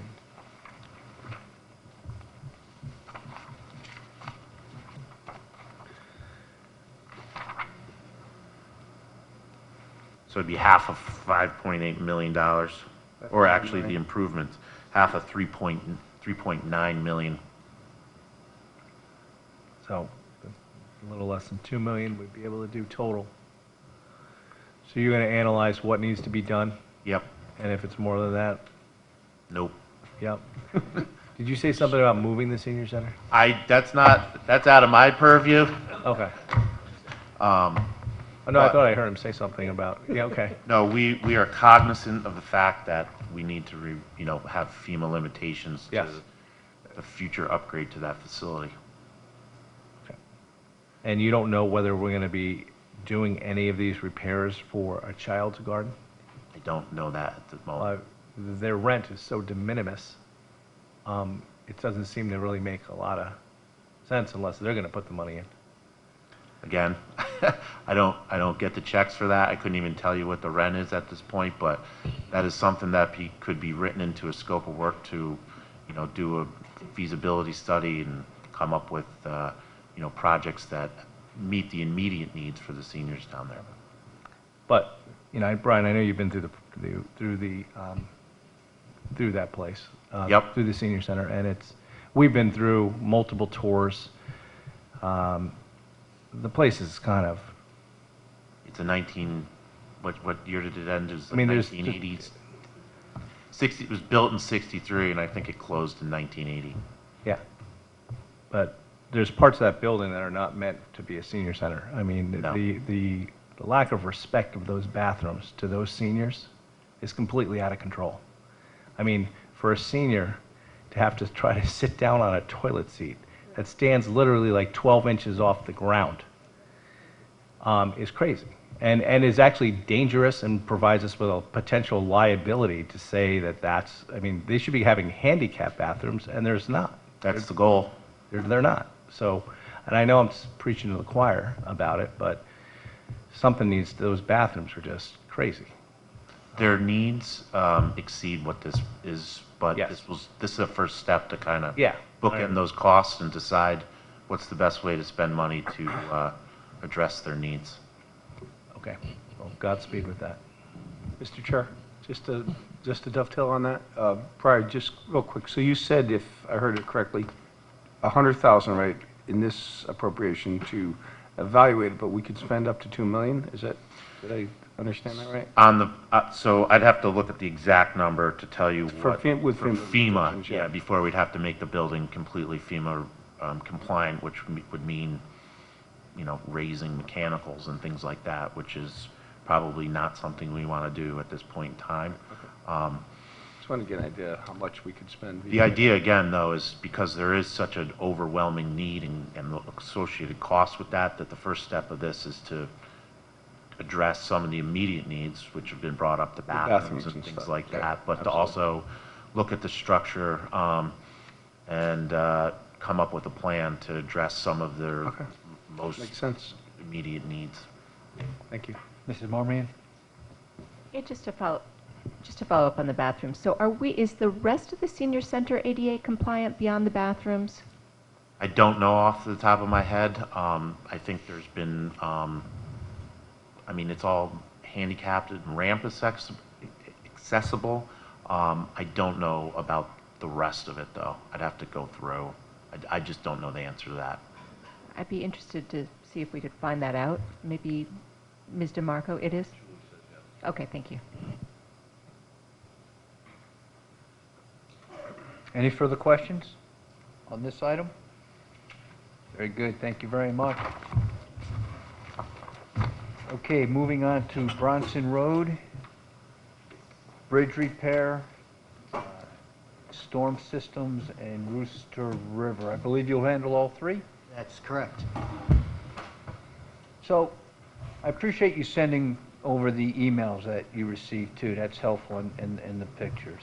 Oh, yeah. From the that's- residents. That's for the storm system improvements and the Rooster River. And I know you guys have a very busy agenda, but there actually are some neighborhood reps that are here to support the project. And I don't know if you want to give them a forum. Yeah, we'll be glad to But if listen. not, even by a show of hands to show if anybody here for the... No, if they want to come up, we'll let them come up when you... Oh, okay, great, thank you. I didn't know how tight it was, so. Well, they're here, so... Yeah, no, appreciate it. Yeah, I know, but if they want to... Go ahead. Anything to add from October? No, the only one to truly add was the Rooster River detention system. That was not on the waterfall chart. And one of the reasons why is we were waiting for the consultant to give us a price estimate for the design. I didn't want to guess because it could have been anywhere from 100 to 500,000, but now we have it. And even then, I still gave you a range, but at least, yeah. I think this was on the chart, but maybe not for this year, correct? Well, yeah, it's But it was sort on of, there. yeah, It's been recognized. Yeah, the Rooster River has been on the chart, correct. All right, any questions from the board? Okay, any public comment?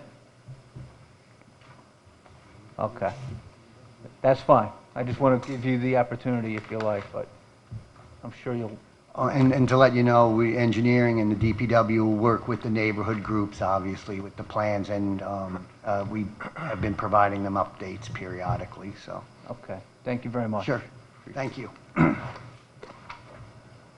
Okay, the Independence Hall boiler. This is something new.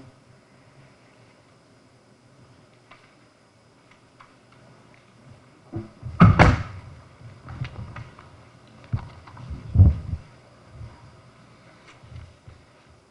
you want to, did the boiler go down? So the boiler's 41 years old. It's original to the building. After I submitted the capital plan, James Ryan, who is the building superintendent, said that this can't wait another year. We need to do that this summer. Can we add this to the list? We were going to try to figure out a way to do it in the operating budget, but it is, he got quotes and it is over $100,000. So I actually pulled it out of the operating budget and put it into the non-recurring capital. That's why you're seeing it now. Yeah, we've had boilers in non-recurring capital before. This was right on the line. The quotes were between 90 and 120, so I just said, let's just put it in a non-recurring. Okay. Any questions on this item? Mrs. Marmion? And what's the useful life of this new boiler, do you estimate? I don't know off the top of my head. I mean, 20 to 30 years at least, yeah. I think they're general at least 20. It's not, they're not 41, I'll tell you that.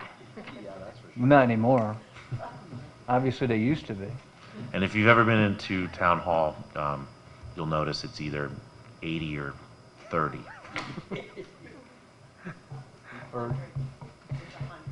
Any further questions on this item? All right, thank you very much. The transfer station trash compact. We did. Now, these are the trash compactors. There's two.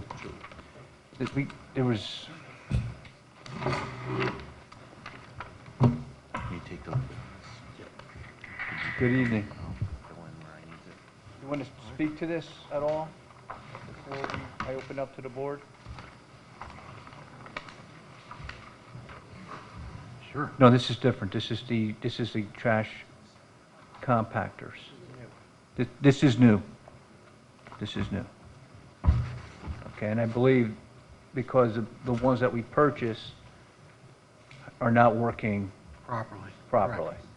Right, and we recently, when did we purchase the ones that are in place now? Last year. Okay, and what did we pay for those? $108,483.50. Okay, so we spec'd it out, we went through the process, we purchased them, they're not working. Or they're not working properly. They're not working properly. They said that they would work 25 to 30%. It would give us more tonnage. They would process more, but they're not. So do we have any recourse? We would have to see the town attorney on that. Okay. But the rental alone, just for 3 months, for 2 compactors, including the installation, for 3 months was $108,442, just for 2 compactors for rental for 3 months. But we bought 2 compactors for $108,483.50. So it's $41 difference. Right. So you rented, they're gone? No, we didn't rent. We bought You purchased. instead of renting. Okay, but what's happening now is you're running a lot of overtime? Correct. Okay. Mrs. Marmion? So aren't we kind of selling back the bad compactors and getting a percentage out? The company's Correct. taking those compactors Yes. back, correct? Yes. And so what are they giving, what's kind of the financial exchange on that? About $20,000. Correct. So we I'm bought sorry, them can you for repeat that? How much was that? 20,000. Out of 108? Correct. How old are they? A year? A year and a half. That's not a real We- good return. I'm assuming we looked at selling them to someone else to get, or I don't know what the market is for compactors, but. So we actually went out to bid after we realized that the compactors that are currently at the facility are not working. They're undersized and they just don't have the cycle time that the compactors that were there for 41 years had. So basically we had to go out to bid. These are large compactors, the ones we went out to bid based on the specs from other towns who have similar transfer stations. So in talking with vendors about the compactors that we purchased from their Marathon compactors that we purchased from Sanitary Equipment, which is a vendor, no one would repurpose them. So we put those in the bid as a line item deduct as part of the bid to basically go out and purchase new contractors. I'm reviewing all of the emails and documentation for the purchase of the old contractors to see basically what did happen, if there is any recourse back to the vendor that sold it to us. And I will be in touch with the town attorney on that if there's a way to move forward. But when we realized that the compactors that weren't working, the only thing to do in October was we did go out to bid rather than wait for an appropriation, because we are using overtime because the compactors are not able to keep up with the amount of waste that is processed on a daily basis at the facility. So the compactors that we did go out to bid for are built to spec, meaning that they're built to our specifications and they'll be installed into the transfer station with a contract and a performance bond. So this will not happen again. We will know in the short term if there's an issue, and we will not wait to rectify that issue. If we do see an immediate problem, we'll have recourse against the contractor who is supplying those, who's proposed to supply those new compactors under the bid that went out. We have done our due diligence, reviewed the bids, qualified the lowest qualified bidder, met with him several times, checked his references, and there's no reason to disqualify him from the bidding process. But again, the compactors that were purchased were just not the right ones for the job. Did the company say that they were the right compactors for the job? Yes. So they made representations on what they knew what we were processing through our transfer station? Correct. Saw the equipment we had? Correct. And made this recommendation? Yes. And plus this was an emergency purchase because the compactor we had crashed. It was unusable, and 2 weeks later, the second one crashed, but we got it working. So this wasn't like we could go to Home Depot and buy a washer or dryer. We had to get moving on it quick. Plus, I had the money in the budget left over, so I didn't have to go out to bond to get more money. And we put it through the proper process, and everything looked good until we hooked it up. How much overtime have we spent because of this problem? 70,000. It's running about $30,000 a month since July.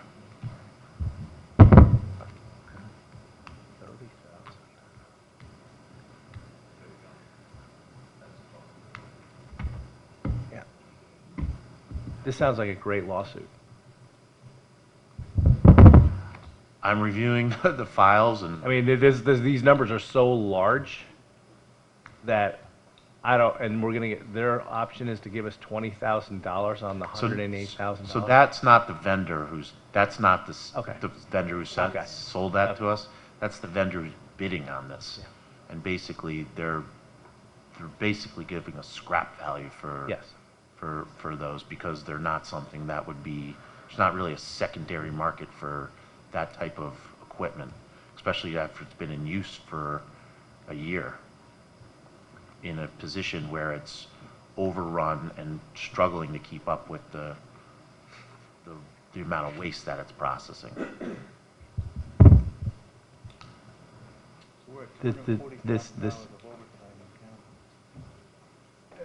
Yes, and out $80,000 on the equipment that's only a year old, and now having to spend additional funds.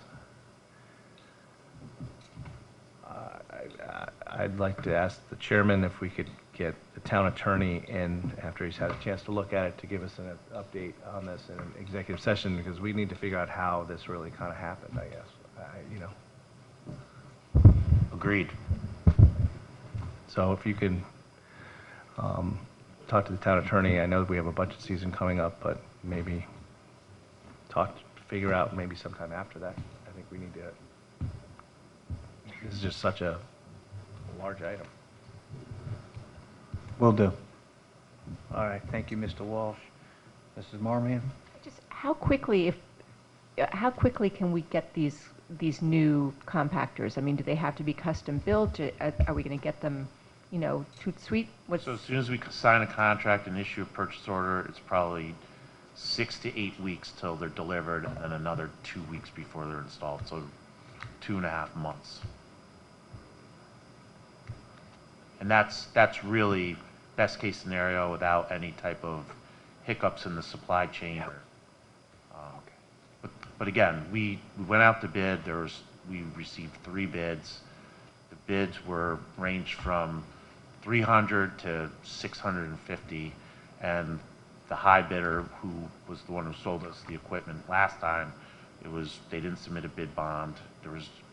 They were not responsive in some of their items, and then the secondary person was up almost $150,000 more. We interviewed them.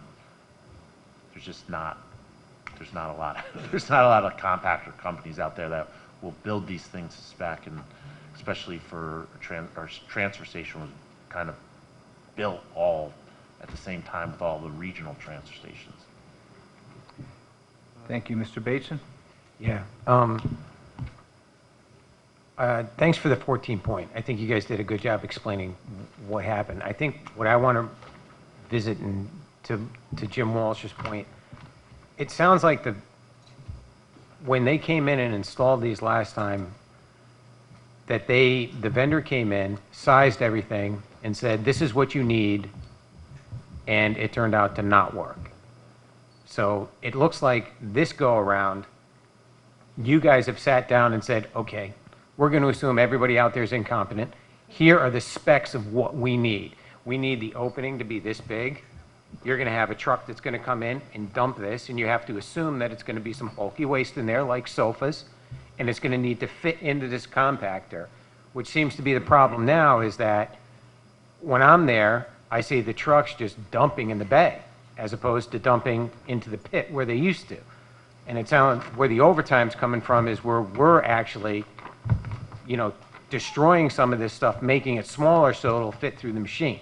So what I want to hear from you guys is accountability, that you guys now own this. Like, you went in, you've assured that the new vendor that all this stuff is going to work, it's going to fit. I understand that it was an emergency last time, and maybe this vendor, tried to be new guy on the block and promised something that he couldn't deliver. We should sue him, because we definitely incurred costs. I mean, the $30,000 a month, that's enough right there.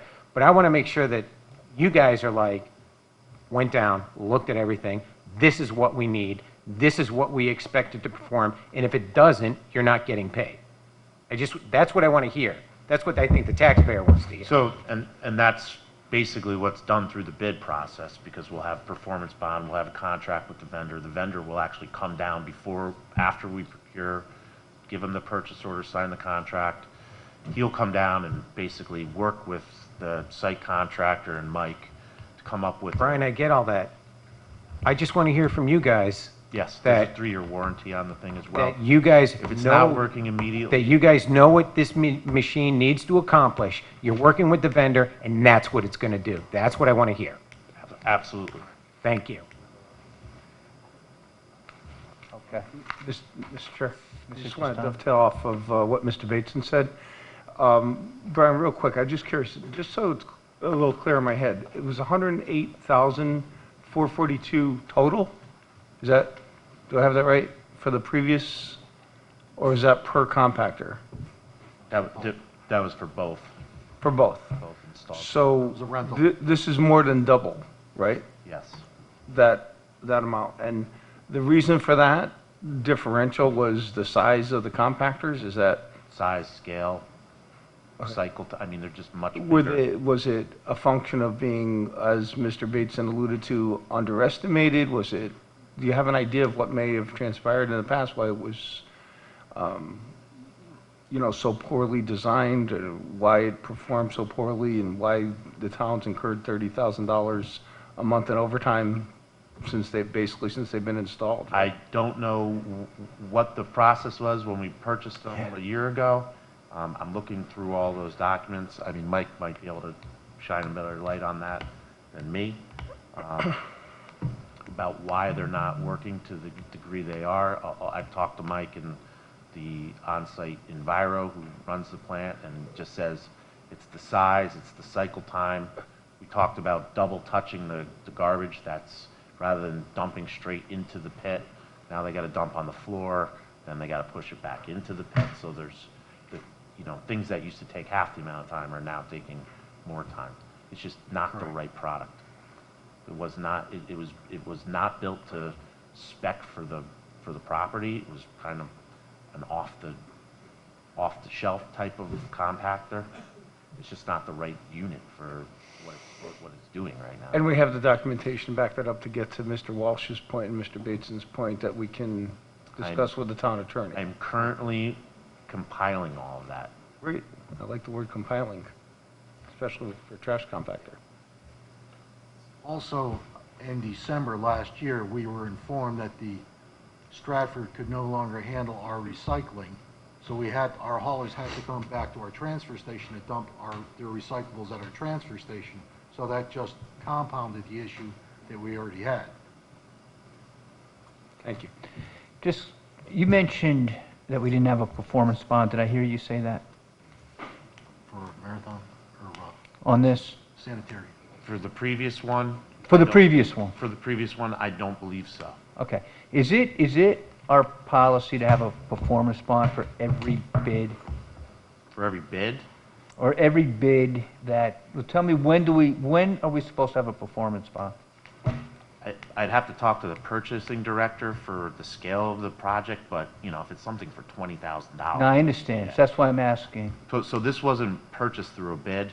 It was a procurement of a piece of equipment. I don't know if that would generally generate a performance bond, but for something that would go out to bid and be built to spec, and we would have contracts and performance bond for that.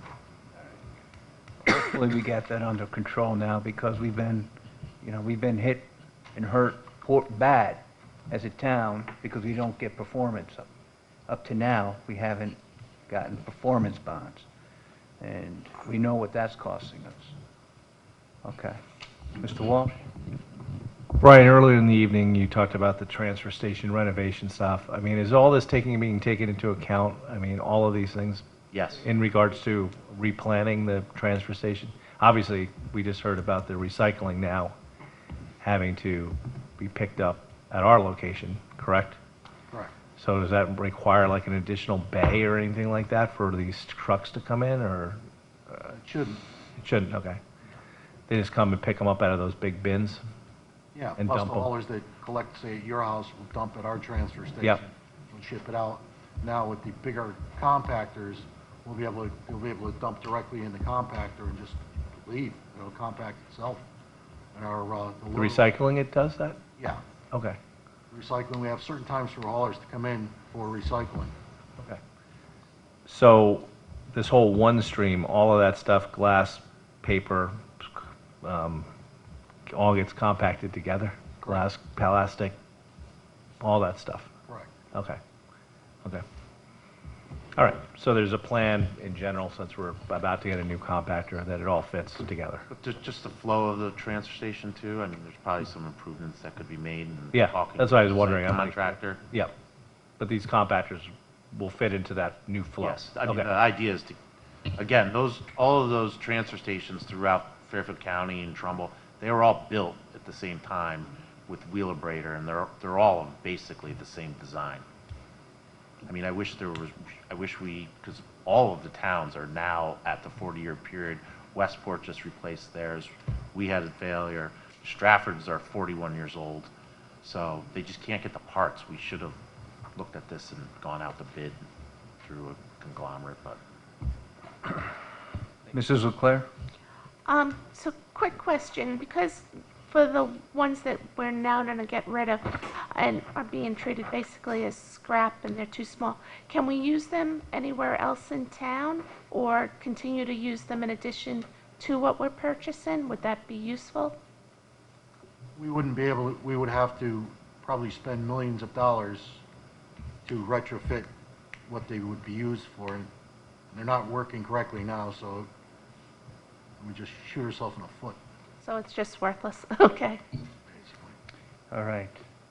Moving on from this, thank you very much. Next item is the fire station rehabilitation. This is new. Chief? Thank you both.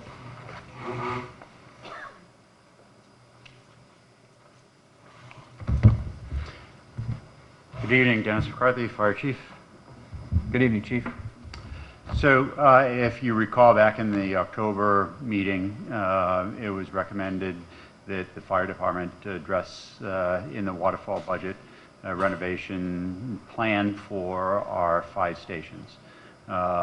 We have undertaken that charge and have developed a plan that includes in the first year renovation of the bathrooms in the Reef Road, Jennings Road, and Congress Street firehouses.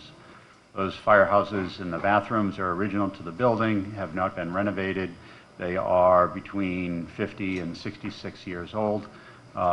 We will go out to bid.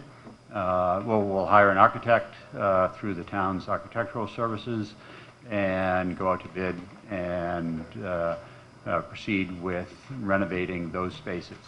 Those spaces right now are, in addition to their age, they're unsanitary. They don't meet ADA. There is no facilities for female firefighters, and certainly they are antiquated and very difficult to maintain. And this is, in addition to that, there are some water problems, plumbing issues that have created collateral damage in adjacent spaces when that plumbing fails. So we anticipate addressing all of those issues at the same time. Thank you, Chief. Yep. So these bathrooms are 50 to 66 years old? That's correct. Okay, so they the original? They are. The only renovation that has taken place in those spaces is at some point they painted the tiles in order to spruce it up. So you can imagine they need some work. Okay, thank you. Mr. Bateson? Yeah, thank you. I get the need. I know where you're going with this. I think I want to look at this more from a global point of view from the town. I know that I heard from the first selectwoman that there's a need for, I'm going to say, all town facilities to be updated. I guess my concern is from a management point of view, and this isn't directed to the chief, I guess it's directed to the first selectwoman or the administration. Maybe, I don't want to put a stop to this project, but how do we incorporate this into what we see for other town facilities? Because I'm sure Anthony Calabrese is now looking at his and saying, well, I need this in my building. I need this. There's needs everywhere. Do we approach this? How are we going to approach this? On a department by department basis or one facility management plan? That's what I want to get at here, because I know there's a need, but there's a need everywhere in a lot of other departments, and I just want to establish a process where this board and other boards are going to start to deal with this issue. Thank you for the question. Thanks, Ed. Mrs. Kupchak? So during my State of the Town address, I mentioned that I was having Selectman Flynn work with our department heads to put together a long-range capital plan of our town buildings, and that work will be completed in time for the next budget cycle. Similarly to the document that I actually helped create when I was chairman of the Facilities Committee on the Board of Education, when we had town bodies saying, you know, you're coming at us, and we don't know. So we put together that long-range facilities plan that was like a Bible of all the projects and how much they cost. So that's going to be in the works and will be prepared for the next budget cycle. But in the interim, we do have some needs that we have to take care of, and I don't think we should neglect the things that do need our attention now. Believe me, we're going to have a long list. It's not as if we're going to run out of things to do. But there are projects that need to be done, and these are the ones that we think are the most pressing and that need to be handled as soon as possible. Okay, I'll go with that, and that this is what you need for this now. But to the chief's point, when we go into, I can't recall what you said, I think it was phase 2, or the next year. I would like to see that. I would like to see his plan incorporated into the plan you were just referring to, so that all departments, we have one master document. Absolutely, and that is my idea and my plan. Thank you. To have a long range, similar to the education one, which I know you've seen and you know, obviously you used as an elected official for many years. That's the document that we want to produce on the town side.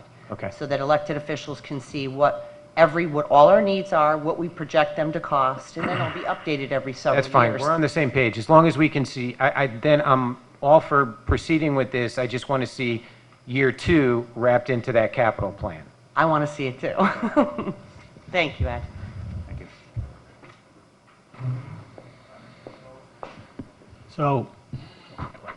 So I would imagine that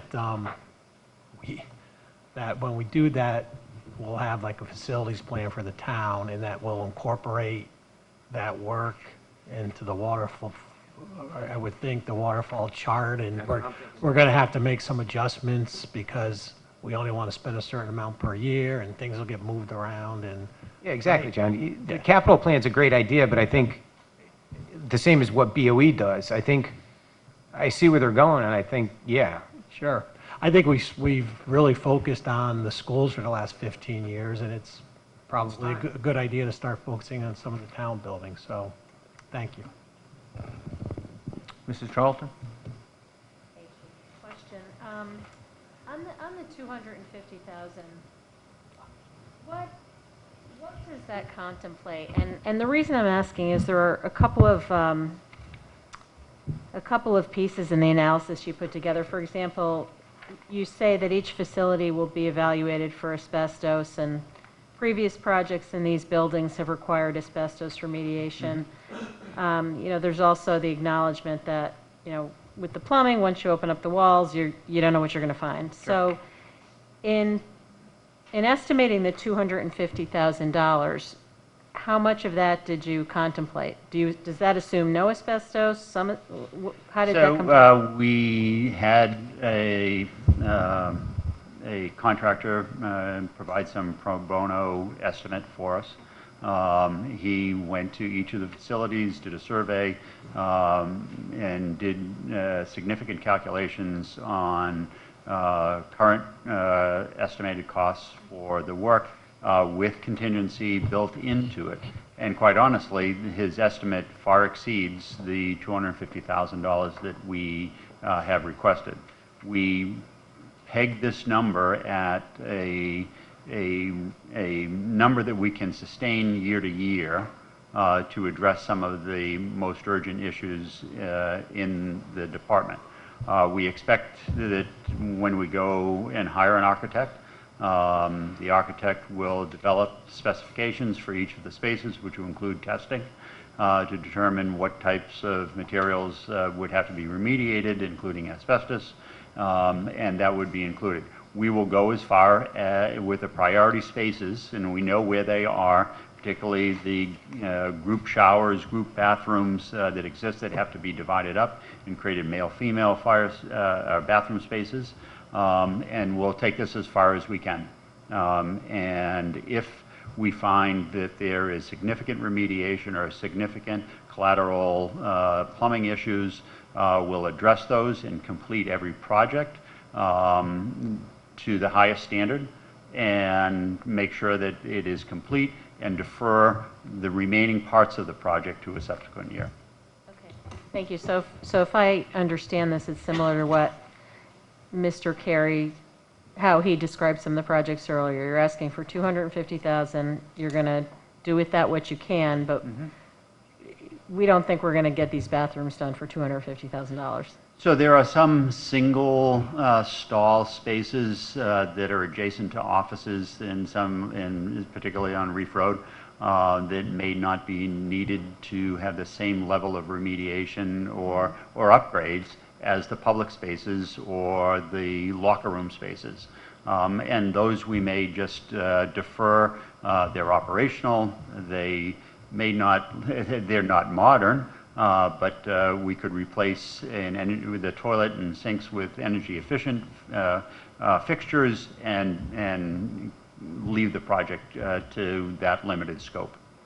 And reduce our overall cost by approaching some value engineering in the process. You know, the architect anticipated gutting and renovating every bathroom space in the 3 buildings.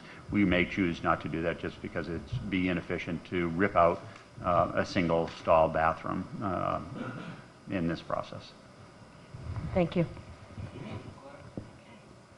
So some of these items that we're being presented with tonight really haven't come with a budget.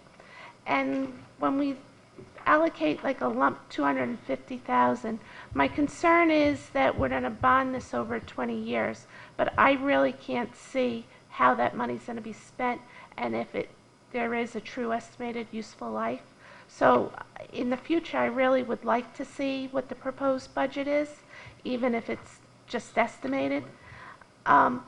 But my concern here is like it's 3 firehouses and 3 sets of bathrooms, and we're going to come up with a plan.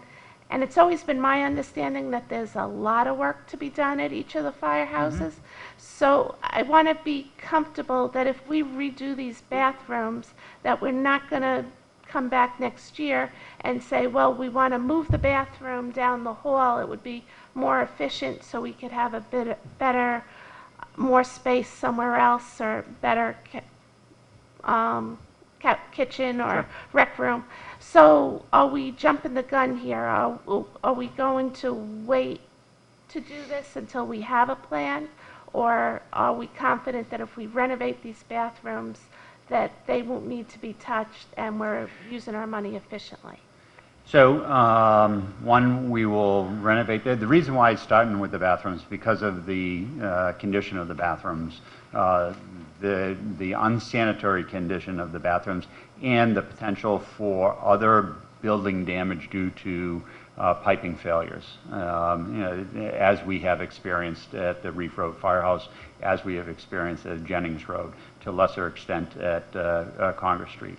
The bathroom locations have been evaluated.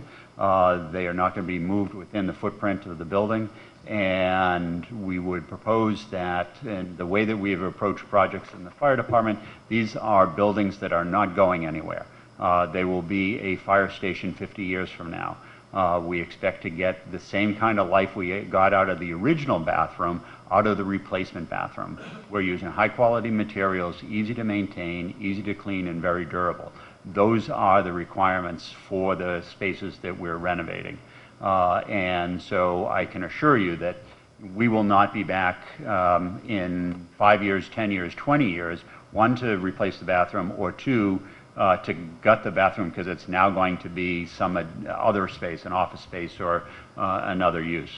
These are well thought out spaces within our facilities, and they will be those spaces with the significant change of incorporating female dorms and bathrooms that would be part of this project. And it's not more efficient to do one firehouse completely? So that item came up, and I think that that was Mr. Flynn's original expectation that we would undertake renovation at one station and move on to the next. when we looked at the scope of work, and it's listed under item 13, the other items that would be required in all of our facilities, it makes more sense from an operational perspective and certainly from a financial perspective, particularly in the bathrooms, a good example. I can hire a contractor to do 11 bathrooms in 3 buildings at a far lower cost than going into Reef Road, doing overhead doors with a contractor, 4 bathrooms with another contractor, the apparatus floor resurfacing with another contractor, and that contractor replace windows. So we tried to use economy of scale when we looked at similar projects that would occur in stations. And the other issue is trying to do one station at a time interferes with emergency operations. You know, you completely disrupt the flow of the work that needs to be done, the function of the facility, if you undertook too many projects in one facility at the same time. Okay, thank you. All right, thank you. Thank you, Chief. Any further questions? Very good. All right, thank you very much. Thank you, Chief. Okay, the tennis courts at Tomlinson. Mr. Calabrese. Anthony Calabrese, Director of Parks and Recreation. So this one's been on the waterfall chart. We discussed it, I think, at length at the capital planning session, but I'm happy to answer any questions you guys have. Nothing has changed from my presentation. Okay, any further questions on this then? Very good, thank you. Thank you. Okay, the elevator replacement project at Fairfield Woods Middle School.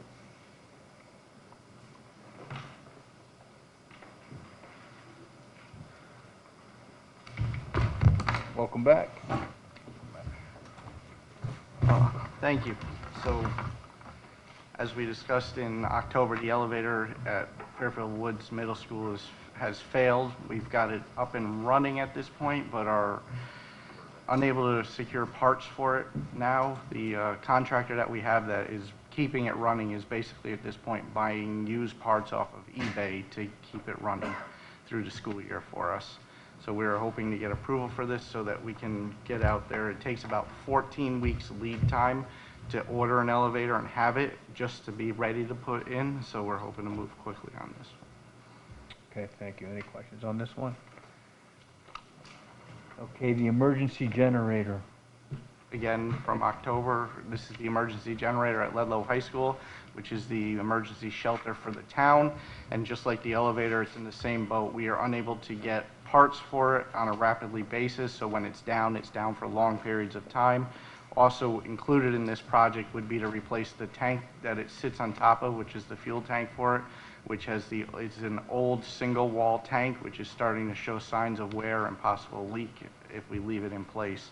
So both the generator and the tank would be replaced at this project.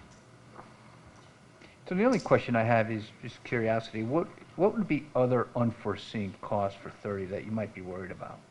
Just for basically electrical inside the building, if when they replace the generator, if they find breakers that are not able to hold, when they do the generator, they're going to test out the full spec of what it powers, what it's able to handle, and if we come across some breakers that may be old and tripping more rapidly than they should be, we would be able to replace those as well as part of the project.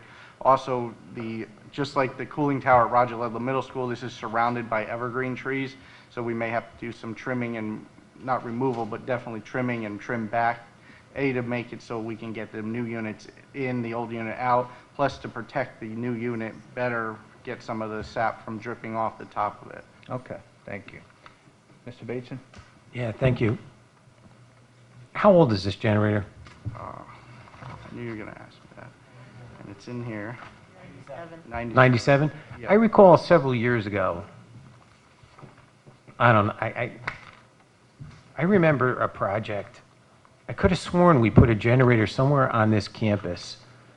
I thought it was shortly after Sandy, and I thought, wasn't this going to be incorporated into a microgrid? Nothing? Nothing at this site that I'm aware of was ever planned. Okay, now what does this generator service? the whole school, or is there a limited panel that it services? It's a limited panel. It doesn't feed the entire building. That would have to be quite a large generator to do that. This handles where the emergency shelter would work. So And that's the cafeteria? cafeteria, the furnace room, the bathrooms right off of there, the shower rooms for the gym area, the hallway areas. We did identify some areas that we may want to improve upon, and kind of like we have bathroom lights when the power goes out, but there's a section of hallway that doesn't have lights between the cafeteria and the bathroom, so we would change the power so that those would be included as well to make it more of a suit for. And I know this is before your time, but does anybody in the BOE recall, I recall something about Homeland Security, a grant, this was never considered before, and a grant fell through, and now we're picking up the tab on our own? No? Nothing that I've gone Okay. through many paperwork and file cabinets, and I haven't seen anything that would relate to that. Okay. All right, thank you, Mr. Basin. Are natural gas generators not feasible? As far as This kind of, this is a natural gas? diesel generator. Yeah. Natural gas generator for an emergency shelter is not, I was told, is not recommended, because if we do have an interruption with gas service, then we're losing the generator, so we're losing the shelter. Whereas this has fuel on hand, and we're able to continuously feed it if need be, truckload. we would definitely have a longer than 48-hour fuel source, correct? Absolutely. We have contracts with local Santa Fuel, so we keep fuel on hand. We can get it in. We actually just discovered the other day at an emergency preparedness meeting that something we never actually thought about is that we have a storage site in town that we never even thought about tapping, which would be the bus parking lot has a fuel cell there that we can tap into to get general fuel if we need it for the generator. Do they make dual fuel generators where we could have both liquid fuel and natural gas? I would actually have to look into that. I've never heard of one, but that does not to say that it's not available. I'd have to find out. You can just let us know. Yep. And if there's a price differential, what that would be? Absolutely. Thank you. Is this the type of generator that kicks in when the power goes off, or do you have to go actually turn it on? No, it has an automatic transfer switch, so it recognizes the power being off, and then it sends a signal and fires up. We actually have it set up now where it communicates to certain staff members, like our IT department, so if we lose street power, people are sent emails from the generator saying the generator's running, we've lost street power. It gives updates and tells us that the street power has been restored, so the generator's shut down, so that we can go in and make sure all our systems are back up and running the way they should be. Thanks. Okay, any further questions? Mr. Bateson? Yeah, quick follow-up. Will this run the air conditioning in the cafeteria, or is that too much of a load? Honestly, I don't know what 100% it covers. I've asked that question a few times, and we will get that answer when we do the full test. Okay. Thank you. Anyone else? Mr. Chair, just a quick follow-up also on the generator emails. Do the other town officials get notified if we lose power? Besides Board of Ed, does the chief of police, does the first selectwoman? I mean, if It would there's just be if that building lost power, so it just goes to our staff at this point. So, only within the building? Within that building. So the generator tells us that it lost street power, the building lost street power, so the generator has turned on. It tells us when the generator turns off because street power has been restored. It gives us a lot of information. I don't think a lot of the town officials would really want to see, like, every Monday morning at 6 a.m. I get a text message that says I'm running because I'm exercising.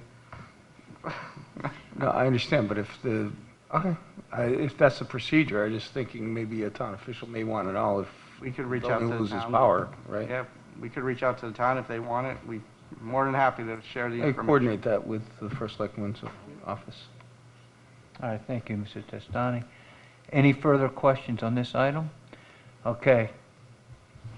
Thank you, although we'll be seeing you in a couple of minutes, I believe. So that takes care of the 12 items for this bonding resolution. All right, and this motion is before us already, so are there any comments on any of the items that we reviewed? sorry, a question, and maybe this is for Ms. Fossey. So in this,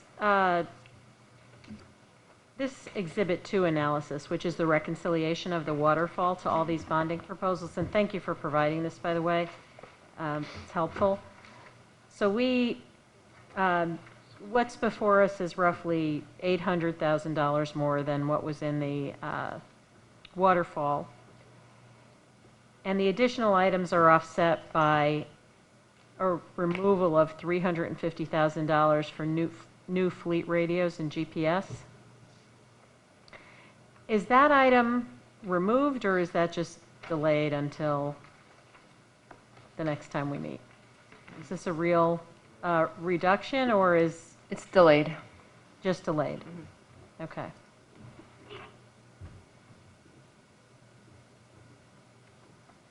Okay, do you want to say, like, delayed until? Does delay mean like in 2 weeks, or 6 months, or a year? I guess that's the question. Yeah, given the amount, it would be on next year's non-recurring.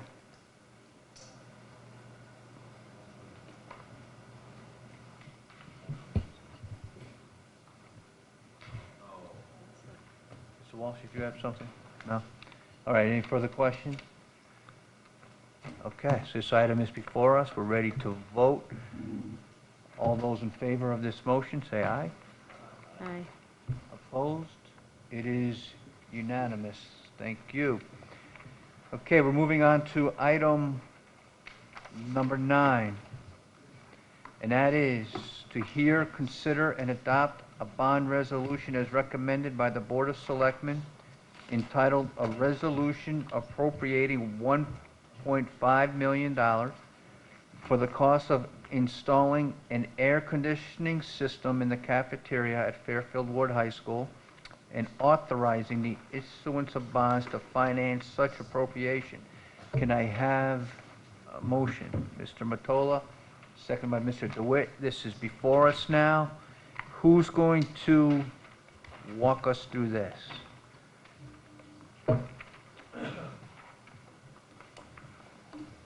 Guys could have stayed right where you were. You don't know the agenda, right? Okay, and afterwards we'll take a look at Osborne Hill Elementary School. Okay, so. Very good. All right. What do we have here? So you have a proposal before you to install a central air conditioning system in the cafeteria at Ward High School. Ludlow High School already has air conditioning throughout their cafeteria. In an attempt to equalize the schools, we wanted to do it at Ward High School. We looked at it. We think this is a good first step for the process of starting to air condition all the buildings. This also gives us, because it's a large place of assembly, it gives us the opportunity that if the town wanted to hold meetings there in the summer, it would be an available place, even for emergency type meetings. If the shelter at Ludlow was being used and we needed to house a large area for a public meeting or information meeting, this would be a great location for that, and to be able to have air conditioning and heating be offered for that. Okay. Has this been part of the long-term facilities plan, or is this new? It was part of the long-term facilities plan. This one, unfortunately, I was not able to reduce. I had to increase at the summit. You saw it was on there. It was on the waterfall for $1 million. We put it at $1.5 million after working with some engineers and architects, because there's some complicated areas of that particular area of the building.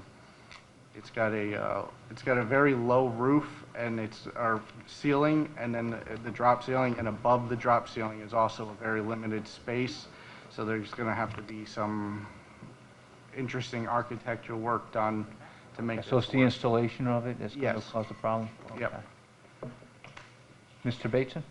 Yeah, this is more of a philosophical question. I understand that your position to create some parity between the two high schools in the air-conditioned space. I know that there is some limited air conditioning at Ward now. There is. The Fitz House units, houses are completely air conditioned, first and second floor, the only double floor in that building. Okay, so are you saying predominantly all the classrooms? In that one section of the building. Fitz House? The Fitz House section, yes. Okay, that's the one I see, constant maintenance, we're doing some work in that in the future. But Yes. why would you want, I understand the parity argument, why wouldn't you want to dedicate these resources to air conditioning academic space? And I don't mean to say that a cafeteria is not academic space, but classrooms. I think the feeling was that it would help a larger number of students at one time. So if we did some classrooms, we'd be limited to specific classrooms based on budgeting and working through the building. Whereas doing the cafeteria, all students would recognize the enjoyment of having a cooler I get it, area. guys. I just want to say, on the news in June, what I always see is the kids sitting there in the classroom sweating. They're not going to be showing the kids in the cafeteria eating lunch with a smile because it's air conditioned. So I'm just saying, I understand resources are limited. To the board, my thoughts are, I understand the parity issue. Let's work towards air conditioning academic space. That's all. And I would just say from the board standpoint, that is a high priority for us at all facilities. And we recognize that it is a long-term, it will be a long slog, but it is absolutely a thing that we have. I get it, but in fair criticism, Hold on, Jack. you're setting the priority here by saying air conditioning in the cafeteria. I want to see it go towards academic space. A second thing, are we expecting to see in your booklet something for Fairfield Ludlow High School bathrooms? Is that coming sometime this year? Not this year. Okay, that was in the plan, so that's being deferred out? That was pushed out due to the Osborne Hill roof. Gotcha. Okay, thank you. Okay, thank you. Mr. Testani? Yeah, I just want to echo what Mr. Bateson's saying, because Jeff, you were just alluding to it. So I'm just curious, what was the decision-making process in not allocating dollars for the air conditioning for classrooms versus the cafeteria space? Well, we as a board, Warren, we didn't make that decision ourselves. What we're trying to do with the air conditioning is approach it from a more global perspective. Our finance committee, for example, has been working on this for a couple of years now, and we've brought it here in terms of the capital planning workshop. It's, but at this point, this is the project that the administration brought before us, and the parity issue was a thing that we absolutely discussed, and approving it at our end. When you say the administration, you're speaking of Mr. Cummings' office? Yes.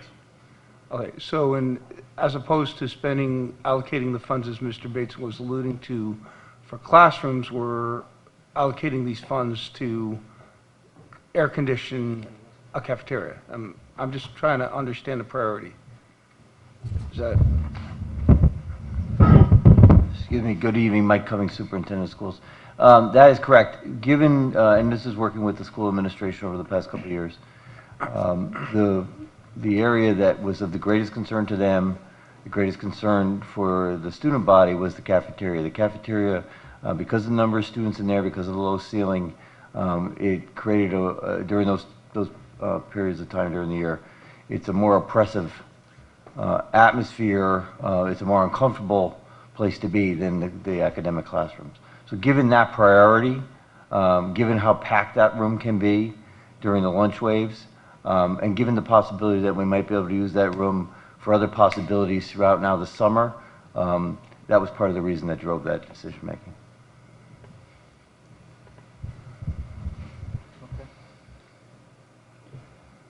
Did you have?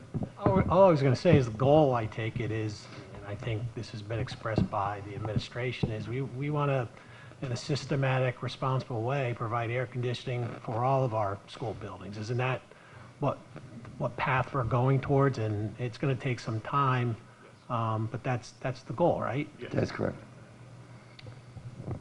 Mr. Vitale, did you want to add anything? Christine Vitale, Chair of the Board of Education. I echo what Mr. Cummings said and Mr. Peterson, our Board of Finance liaison, so I let him speak before you. But the board is committed to bringing air conditioning to all of our school buildings, and this board well knows from seeing the long-range facilities plan, our approach to the elementary schools is to bring air conditioning into those schools when schools are being renovated. So over the years, we've bit by bit been able to bring air conditioning into those spaces. In terms of the high school, Ludlow, when they had their renovation, received air conditioning in those educational spaces as well as the cafeteria. For Ward, and aside from, I think you're getting a bigger bang for your buck in terms of space. Both for students in the building and for the town, looking at this funding, that it would benefit the students in the building, but it would also provide another air-conditioned space for the town on that side of town. God forbid that we needed to provide emergency spaces that were larger than Ludlow's cafeteria. There would be a shortage in town, and this would be an opportunity to give something back to all residents of the town in an emergency.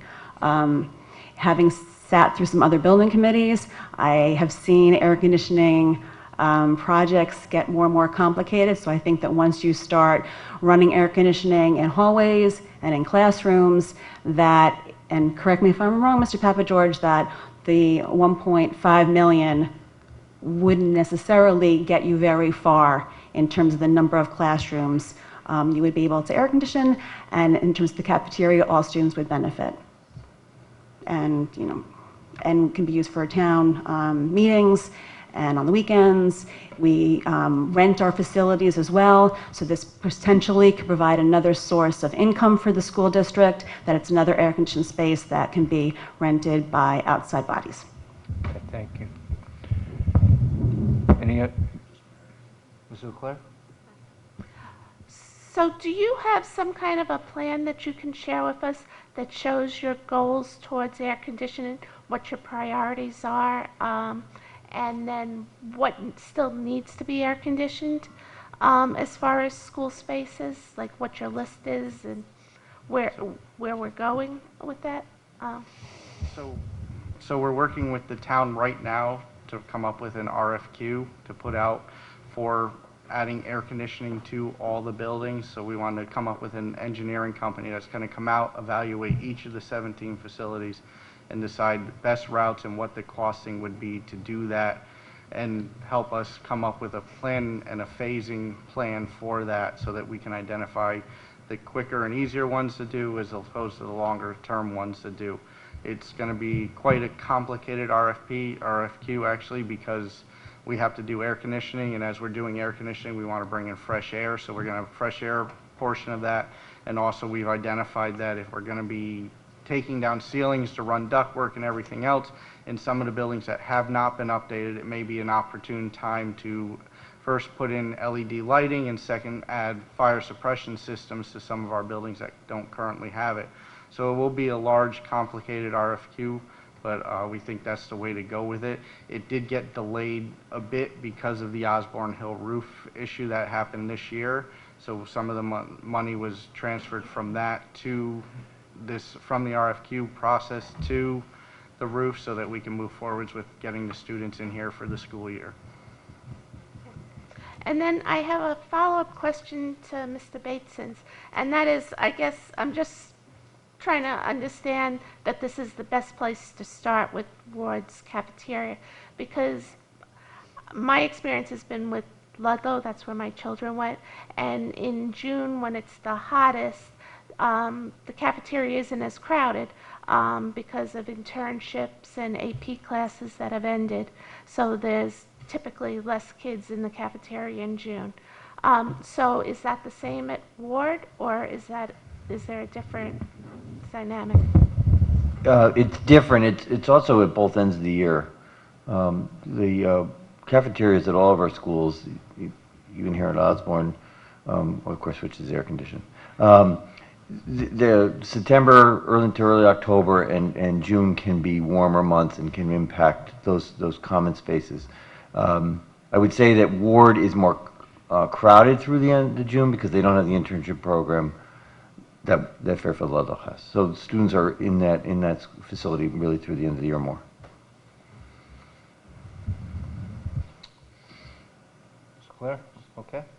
All right. Mr. Testano? I just have a couple.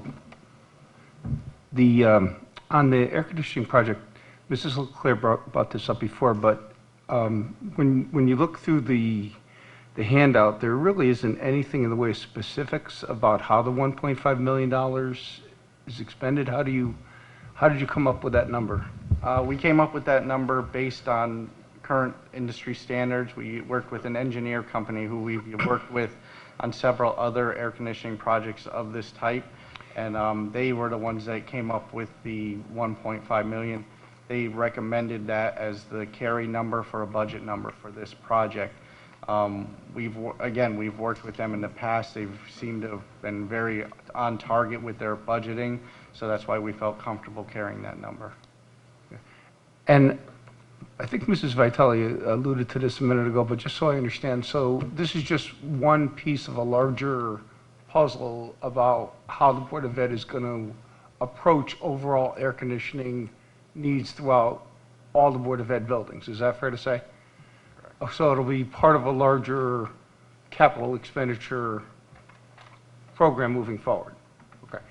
So on a procedural note, Mr. Chairman, personally, I think we can wait on the 1.5 million, I think, until we get to another larger project of other expenditures. And to not have this money allocated for classrooms is, I don't understand it. I think it's misplaced priorities, personally, and I think perhaps we can take the 1.5 million out of this request. I don't know how that works on a procedural matter, but maybe we allocate that for further air conditioning projects down the line from the Board of Ed. Well, the procedure is we either vote for the bonding resolution or Without the 1.5 million? Oh, no, there's only one item. It's a separate item. Okay, gotcha. Separate, so it's easier than the other one. Right. So, as far as the finance goes, in the waterfall, Mrs. Bossi, it's 1.5, it was in the waterfall for 1 million, but a project was delayed. Which project was delayed and how much was that for? Did I hear you right? Yes. It was the bathroom projects at the high school. That was Ludlow delayed. bathroom. Yes. Ludlow high school bathrooms. Do you remember what that was for? 1,125,000. Okay, thank you. Yeah, Osborne Hill roof knocked it off. Okay, but that was for how much? Which, 1 point, the Osborne Hill roof? the bathroom. The bathroom? 1,125,000. Was Okay. 1 million. All right, very good, thank you. Okay, any further questions? That was in your long-range facilities plan. Yes. I left at my chair. Yes, yes, thank you, Mr. Bates. Mrs. Leclerc? So I'm just a little confused then. So why would you adjust your long-range plan with the bathrooms for Ludlow and continue on with this air conditioning if we're going to get a plan and have someone come study the whole school district? Why wouldn't we wait for that information? That's exactly what I just said. We were identifying this as a first step in that plan based on, as Mr. Cummings said, the administration of the buildings reaching out as a hot area that they would like to see taken care of, prioritized. I just want to emphasize again that, when we make these decisions on the basis of what the educators in the building talk to us about. The educators in the building determined that the priority for them and for their students was the cafeteria, not the academic spaces. The academic spaces at Ward that are 2 stories are in Fitz House, which is already air conditioned. The single-story classrooms throughout were not seen as the greatest priority, as the cafeteria, which is impacted because of the low ceiling in there and the number of students that are in there at any one time. The configuration of the space drove the need for the air conditioning in there. And it's been an issue with the board for a while as a consideration for moving forward. So our putting this forward now is based on a priority within the school to accommodate the needs of the students. But that's not quite my question, because my question is, you had a long-term plan that you presented to us in October, and the air conditioning wasn't part of that. And now you're shuffling your current... No, that's not correct. It was part of the plan in October. It was? Okay.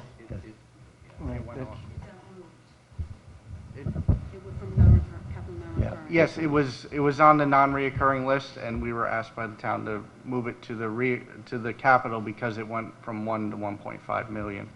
So it was right at that threshold when it first was presented in October as a non-reoccurring project, and now it's before you because we increased it to 1.5, the 0.5 million, 0.5 for the capital. So it has been before you before, it has increased $500,000 since October. How much? 500,000. 500. But you don't give us a budget for that to show us that. And while the Board of Ed is planning to present, well, to do the RFQ, to bring somebody in to assess our needs, to develop a plan for what it would look like to bring air conditioning to every school building. And we're getting there by the elementary schools. I think that we all can appreciate that that is going to take time, years, just based on our current facilities plan, our capital waterfall plan. We're hearing the needs of the town, that there's buildings in town that need to be addressed, that also need to be considered. So looking in this globally for all of our town needs, realistically, I think the Board of Ed realizes that this is not something, bringing air conditioning to every building, as much as I would love to see it happen in 2 years, I'm realistic to appreciating that's probably not going to happen.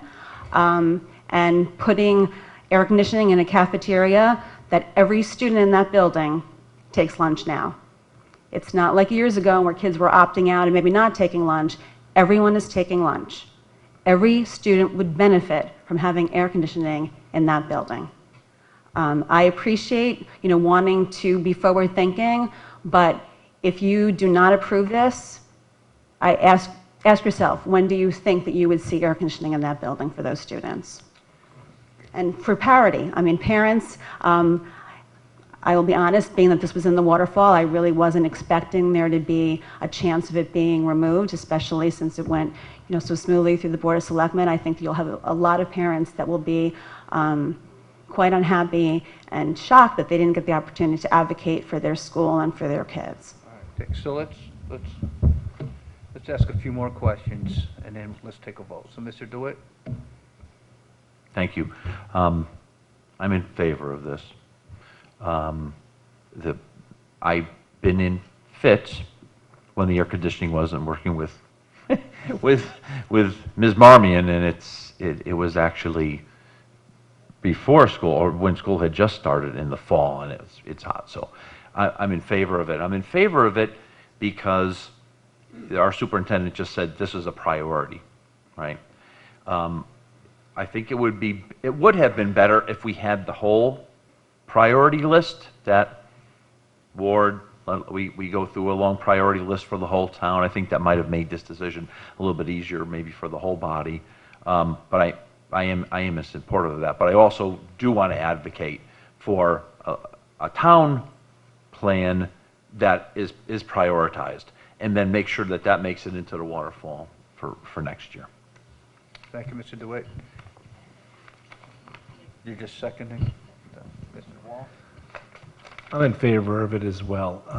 When we decided to have the two high schools, and that was a long, arduous debate, the big thing was once we did it, that we would have separate but equal facilities. And I just see that if we have one of the cafeterias is air conditioned, the other one should be air conditioned. And we're going to be getting there anyway. And it's in the waterfall. It's something that's been planned. And I think we just got to move it forward. Thank you, Mr. Walsh. Any further comment? Just one last thing. Just to clarify, $500,000 differential in the waterfall was for what reason again? Just so I'm clear. Working with our engineer, they felt that the million would be slightly under what they expect the cost to be.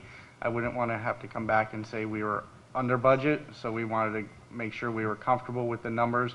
And it may not be that 1.5, but we wanted to be comfortable that we weren't coming back to you and saying we need another $500,000 down the road. Thank you. Good plan. Just because we were just kind of laughing, $500,000 is not slightly less, or slightly more, excuse me.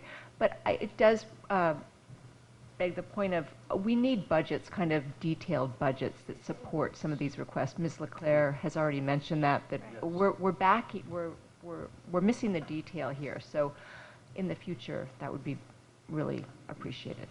So, Mr. Testani will second that one? Right, so you can do that for us? So we can break it out? Or you can break it out and we can take a look at it? All right, thank you, Barry. Thank you, good point. Yeah.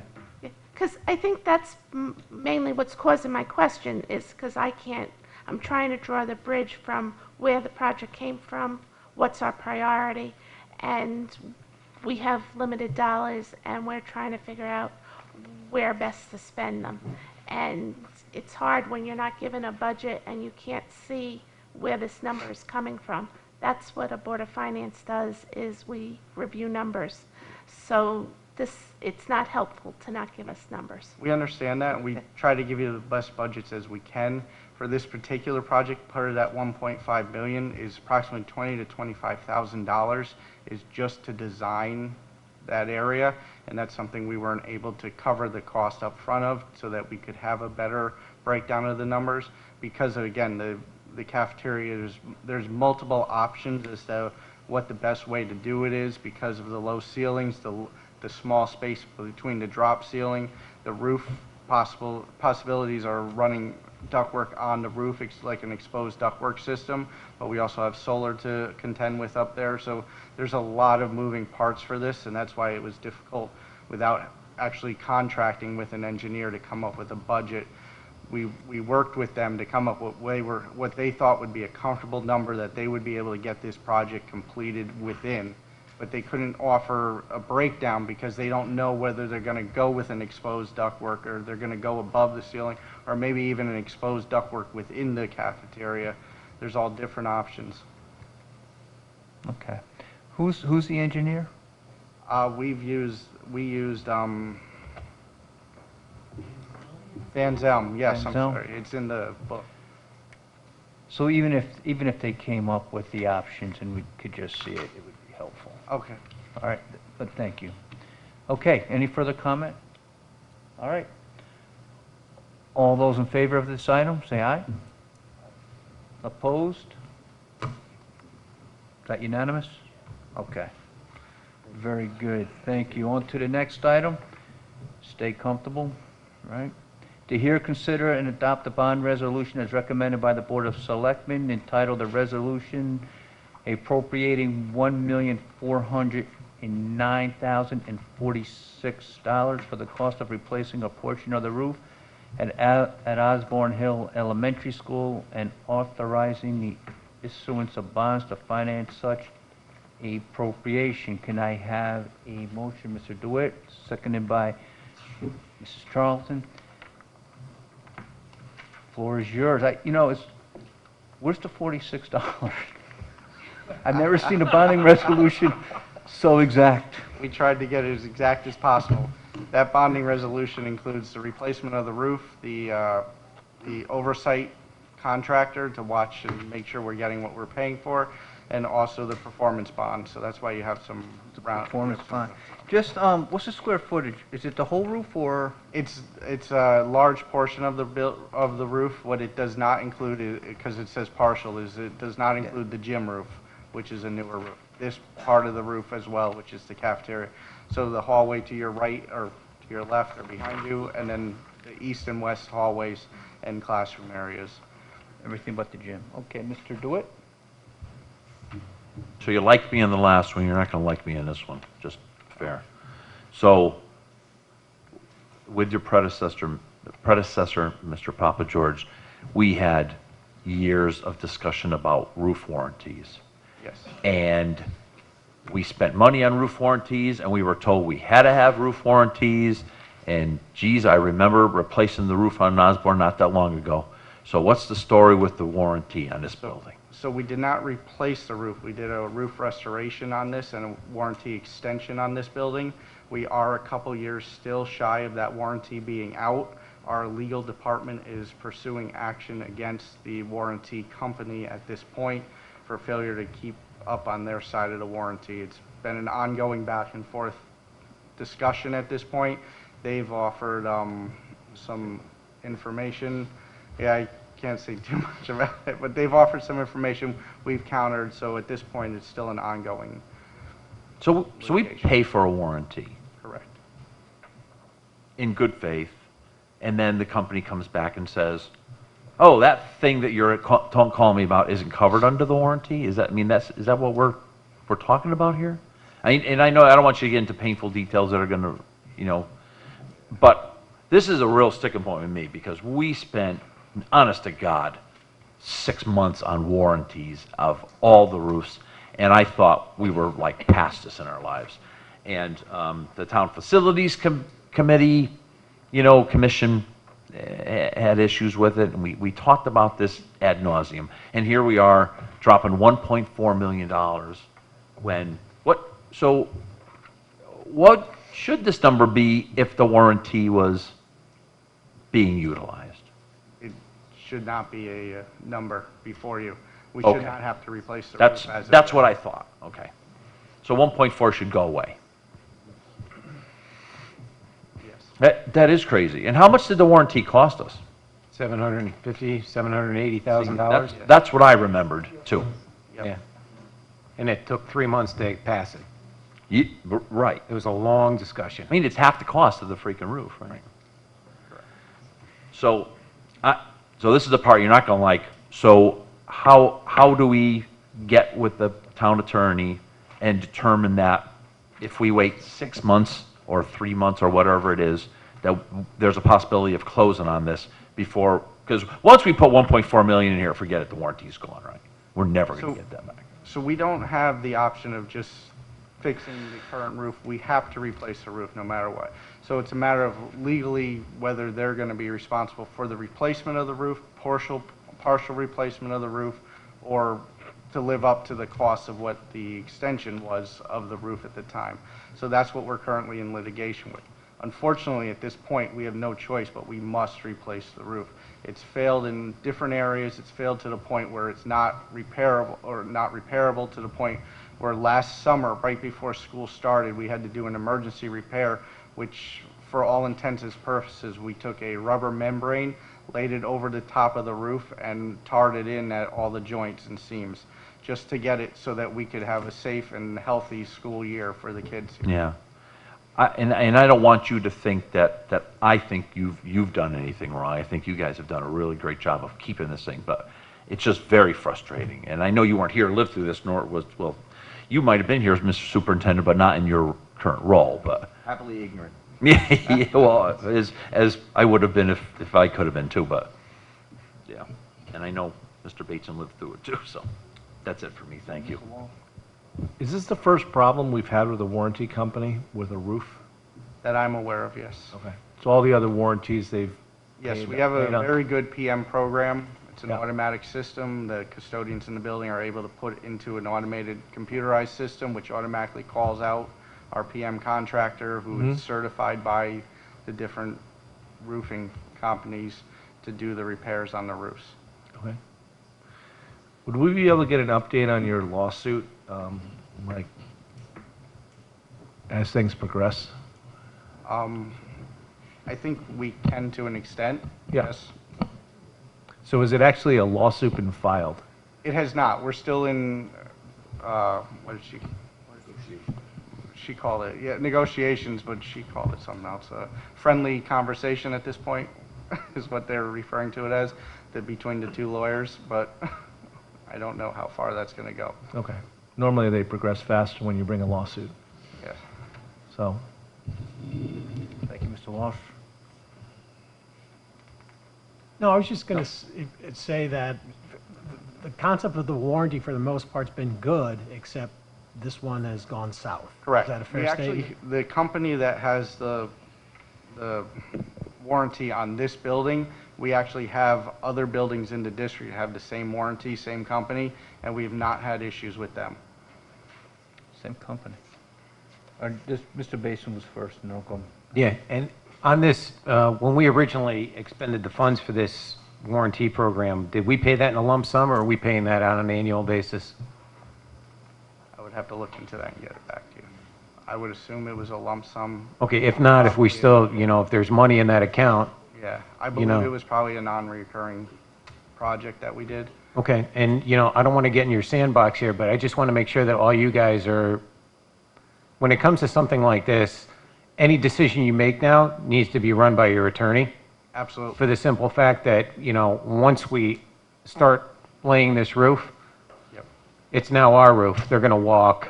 I just, Absolutely. So our attorney knows that we are looking to replace this roof this coming summer.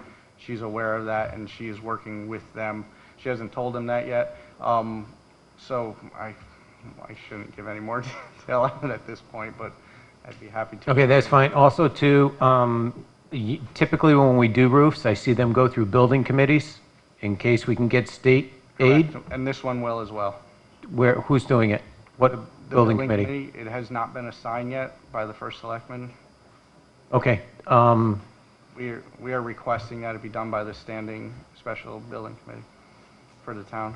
Okay, I think you're probably, just so you know, I think you're probably going to have to go back to the Board of Selectmen and ask them to, I think we can approve the funds, but I think they're going to have to direct the funds to the building committee, just so you know.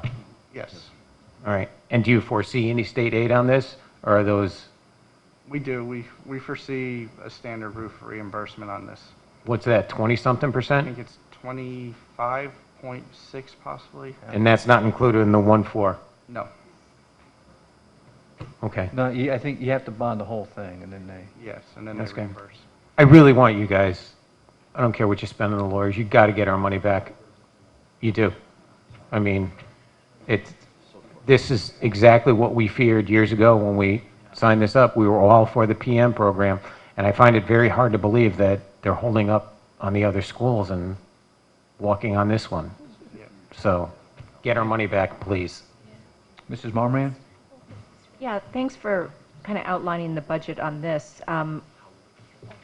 This includes a warranty, a 20-year warranty, correct? Correct. What's the breakdown, what's the cost of that warranty? I don't see that broken out.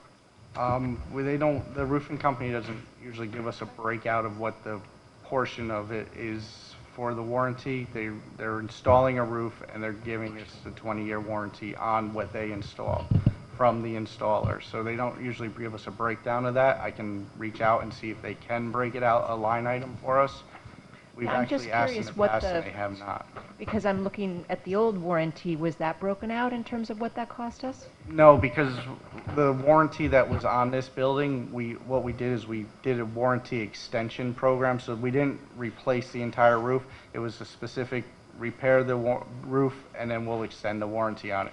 So again, there wasn't a breakout of this much for the warranty and this much for the roof. It was this much to extend the roof for 20 years. I see. I am curious in terms of how much a warranty actually costs us for this new roof. If we could get just an estimate, that would be helpful. Thank you. Okay, any further questions? Comments? Okay, this, yes. If I could, just one other question on the warranty.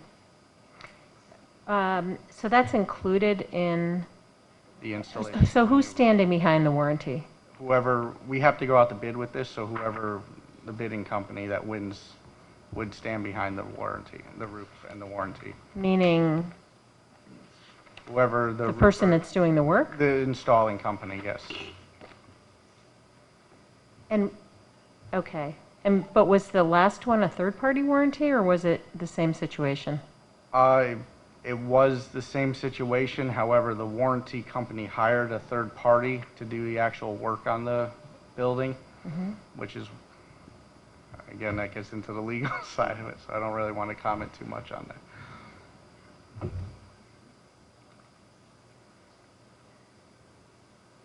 Okay, thank you. You sure? Okay. Okay, so this motion is before us.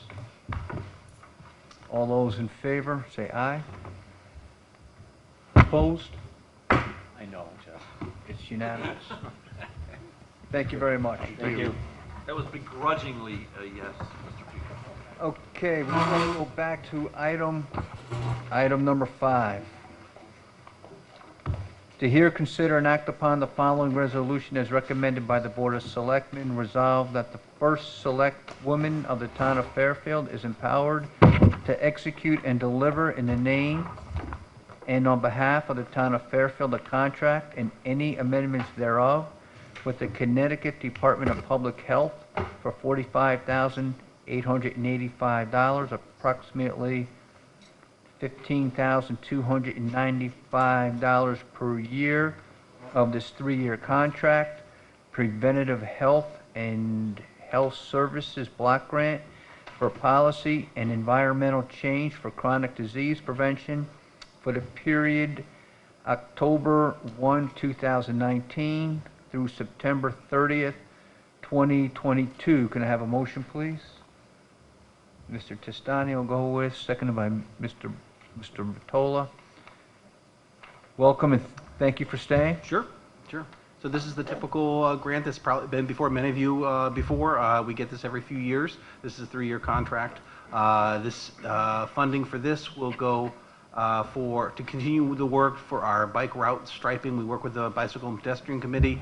They dictate the routes. They work with the Police Commission to get the routes, and then this funding goes to pay for the striping, the signage, the stencils, the sharrows, all the things that go down to make that bike routes happen. In addition, some of the funds will also go towards our Eat Well Healthy Restaurant program, where we work with local restaurants to come alongside a dietitian and design menu items that meet national criteria to be considered a healthy menu item, and then we come alongside that restaurant and promote them with table placards and things like that, menu stickers and things like that. So that's some of the funding goes to that, paying for the dietitian, paying for the marketing materials. All right, thank you very much, Mr. Clerk. Any questions, comments? Sure. Either one. Yeah, sure.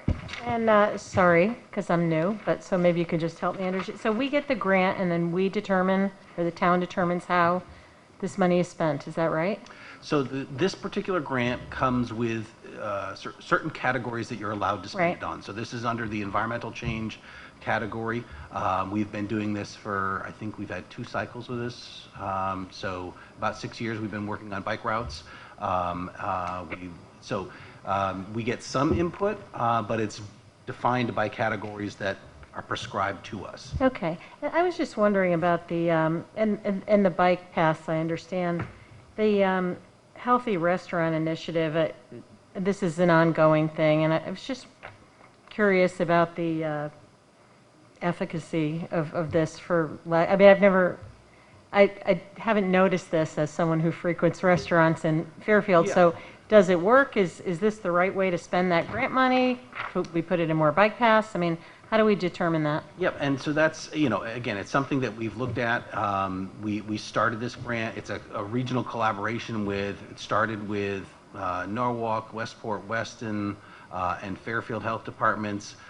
Westport, Weston didn't get anybody to sign up because it's a process for the restaurants to go through, and it's a little complicated. They have to have their inspection scores have to be at a certain level, and they have to divulge menu items and things and recipes and things like that. So it hasn't been as robustly embraced as we desire, but we thought we would give it one more try and then reassess the program and see. But we're always willing to consider that. But it's the people that do it, the participants have enjoyed it, and they feel like they get positive feedback from the customers, and that it's helped them. We promote them on various websites that we have and social media that feature them. We have videos featuring certain establishments, so they've been appreciative of it, and we think it's going down the right path. But again, we are always looking at all our programs to see if they're efficient use of the small dollars that we get for them. Thank you. You're welcome. Any further questions? Yes. Just going back in time, we had bicycles that we were kind of having at the libraries. I believe it was the libraries that people, maybe it was the main library, would come into town. The logic being they would rent a bicycle, go through the library, check it out, and then use these bike paths, that we're using. Is that still going on? So we had a pilot study bike share program that was funded by these dollars a number of years ago. That ended this past April. For 2 reasons. The contract that we had with Zane Cycles, who ran it, we initially had talked about doing it out of the library, but our risk manager firm that we have kind of said, no, you should do it, run it through another company. And so Zane's ran it for us. It was a great partnership for 3 years.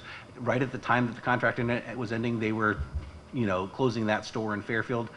So we currently don't have a bike store in Fairfield that we can operate it through, and the program wasn't as robustly used as we had hoped.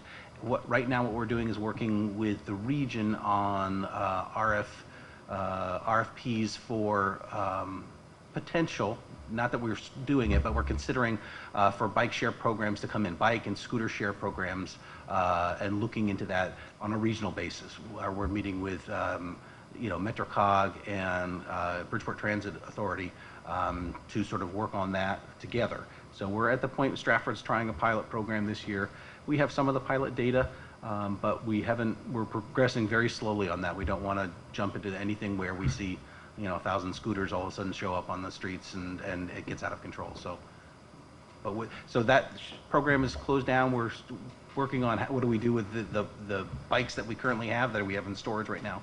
And so we're talking to some potential entities in town that if they'd be willing to take on operation of that and the liabilities associated with that. Okay, ready to vote? All those in favor? Opposed? Okay, item number 6. Let me take a deep breath here. My apologies for this resolution. Sometimes they waive reading, so, We can waive it. I'll take a motion to waive the reading. Mr. Walsh, seconded by Mr. Mottola. All those in favor? Aye. Thank you. Thank you. I'll let Mr. Cleary summarize it. What are we voting on? This is our preparedness grant. Wait, I'm sorry. Sorry. Let me put the motion on the table. No, we just approved to waive the reading, is what we did. Mr. DeWitt, Mrs. Marmion, okay, this motion is before us. This is our preparedness grant that we've got received for 18 years. It comes from the CDC down through the Department of Public Health to us. Currently, it's funding, we have 3 part-time preparedness planners that work for other towns in addition to working for the town of Fairfield. They fulfill all the contractual obligations of that comes with the funding, which essentially is keeping our preparedness plans up to date, running drills and exercises that we participate in on a regular basis, and doing things like inventorying all our PPE supplies for what's going on currently. So. Thank you very much. So the funding total is $47,762, well, per year. Per year for each of 5 years. Yeah, this board had previously approved a 5-year contract about 2 years ago. There were some changes at the CDC where they kind of said, we're going to call those first 2 years supplemental budget periods, and we're going to go with a new 5-year contract. Because the contract log numbers at the CDC changed and our fiduciary changed, in discussions with the finance department, they said it's best just come back before the boards, get a new approval for the 5-year contracts. That's what we're doing here. Okay, thank you. Any questions? Okay, all those in favor? Opposed? It's unanimous. Thank you very much. Thank you.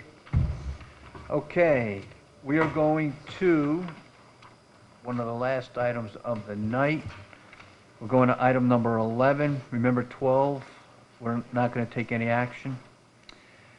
To hear, consider, and act upon a request from the interim Director of Public Works to transfer $800,000 from Debt Service Fund 120031010-58950 to Capital Non-Recurring Remediation 22888-49201-REMED to cover ongoing remediation costs.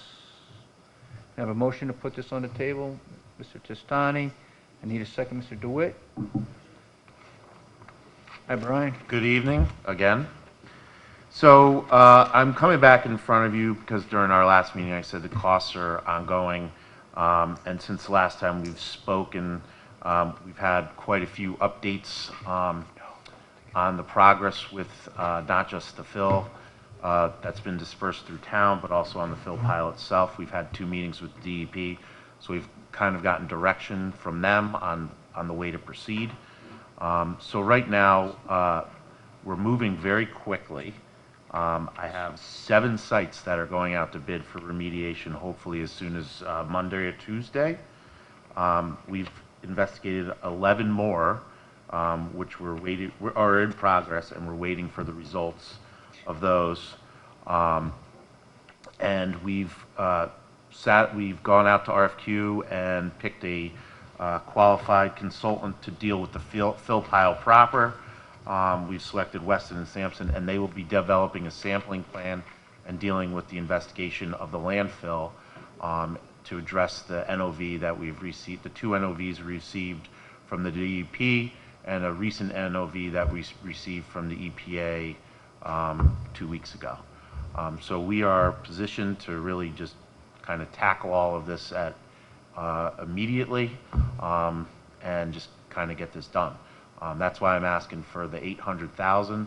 I will be coming back and providing you with updates of what the money is being spent on as soon as I get the bids back. But I have been, and you can see, I think Caitlin provided you with a spreadsheet that I put together that's dated January 31st. And you can see what has been spent to date and what I have pending approval, which I have not, basically have not approved those costs because it's over the amount that you guys have basically stopped me from moving forward with. I don't want to say it like that, but basically I'm coming back to request the additional funds. But we have time constraints on some sites, including this one, right, Osborne Hill. We have to do remediation this weekend in order to satisfy some of the time frames associated with the contamination that's on site.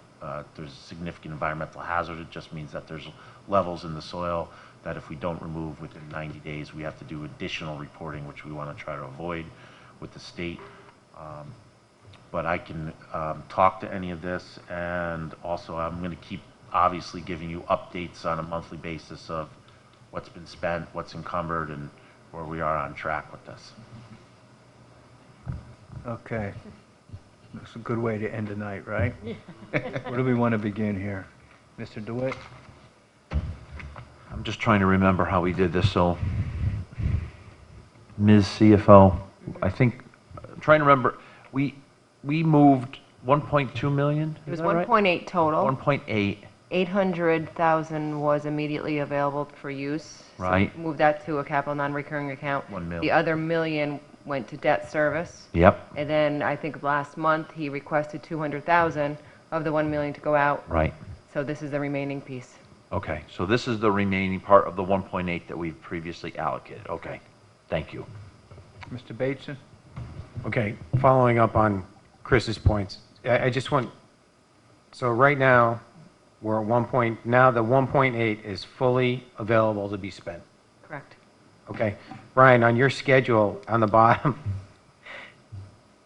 it's getting late. I see 2 totals. What are 2 totals here? Yeah, so I just wanted to show you, so I've only encumbered $949,000 to date.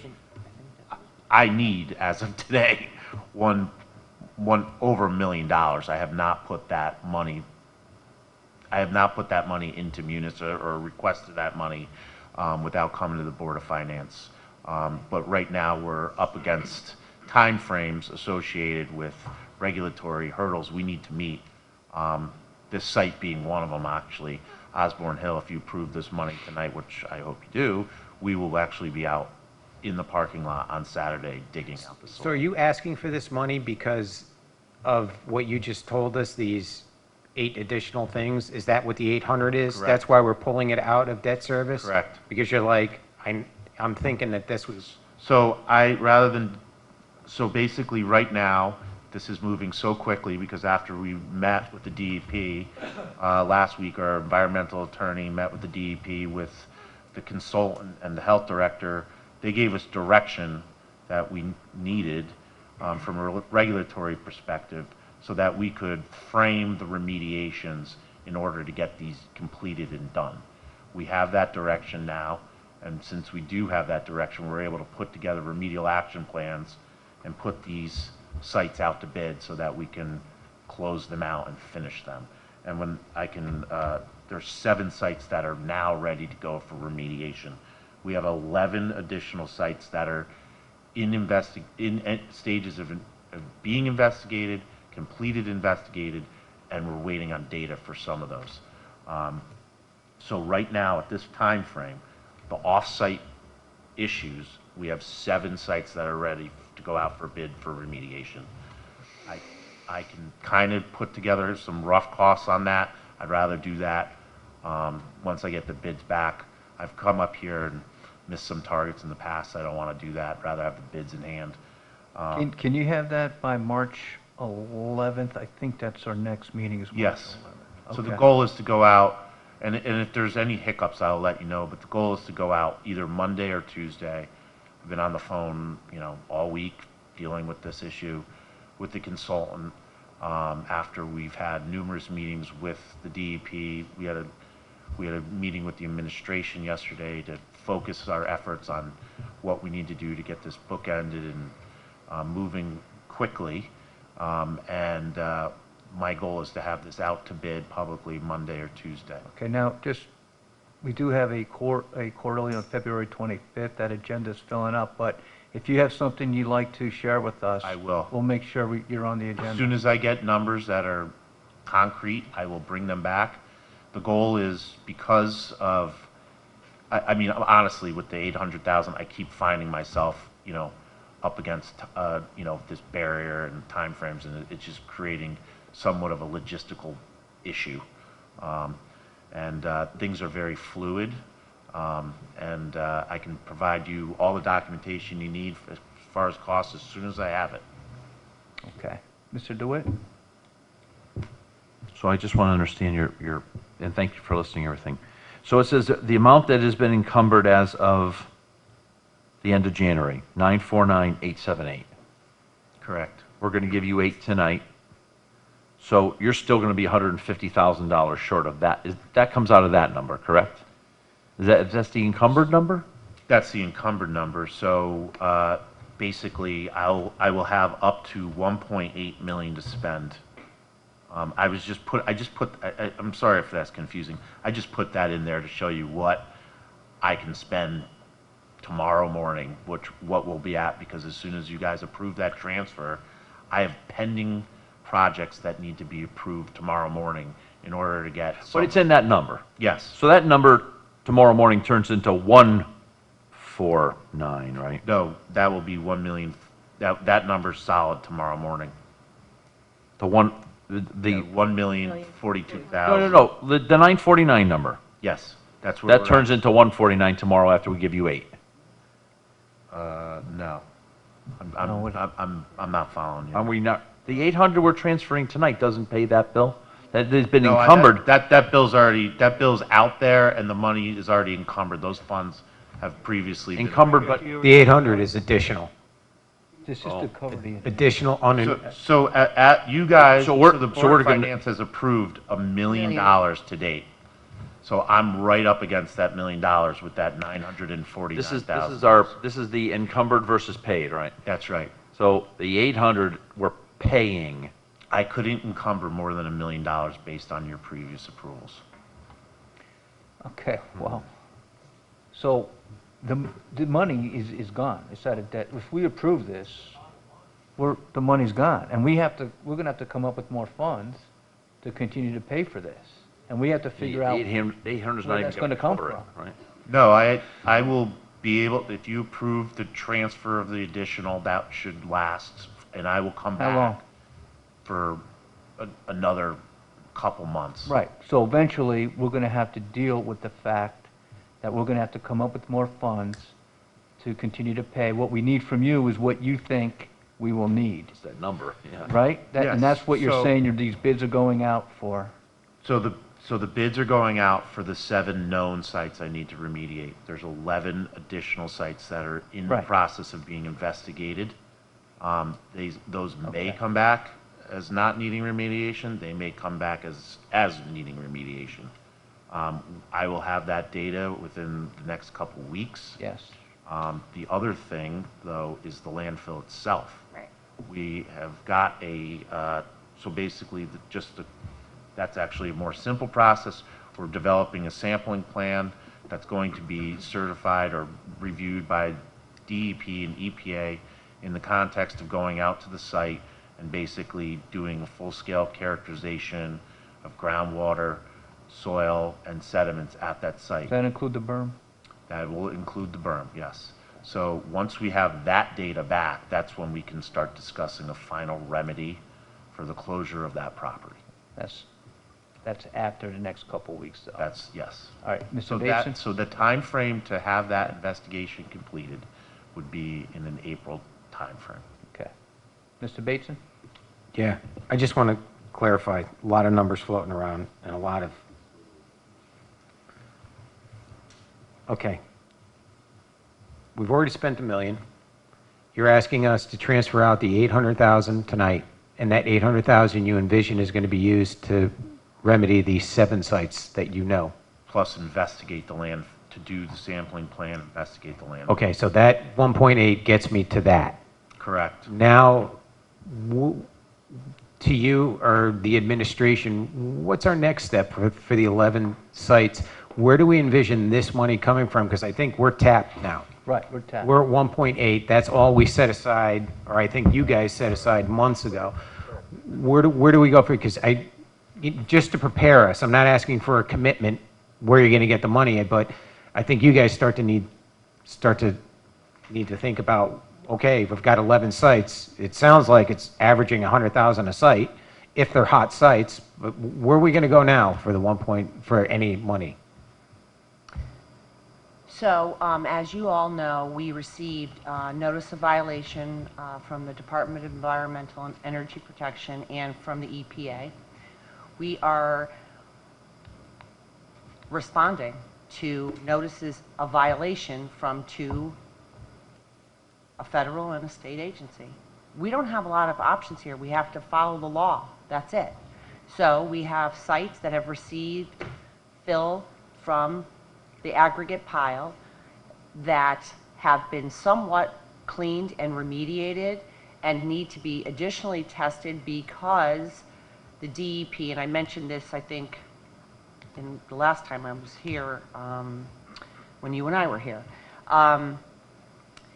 they designate those sites because it came from a landfill as unregulated solid waste facility. So there's this whole other designation or potential additional cleaning procedures that go with this.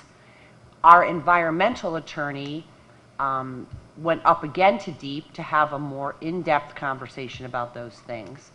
And we had a 3.5-hour meeting yesterday.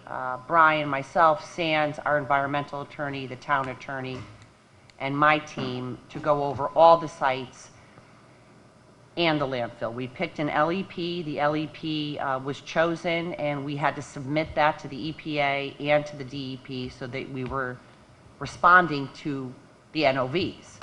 And so they will be, as Brian said, start their testing at the fill pile and produce a action plan within the next 4 weeks. No one knows what that's going to cost. No one. They don't know. We don't know. Nobody knows. The sites are being tested by tie and bond.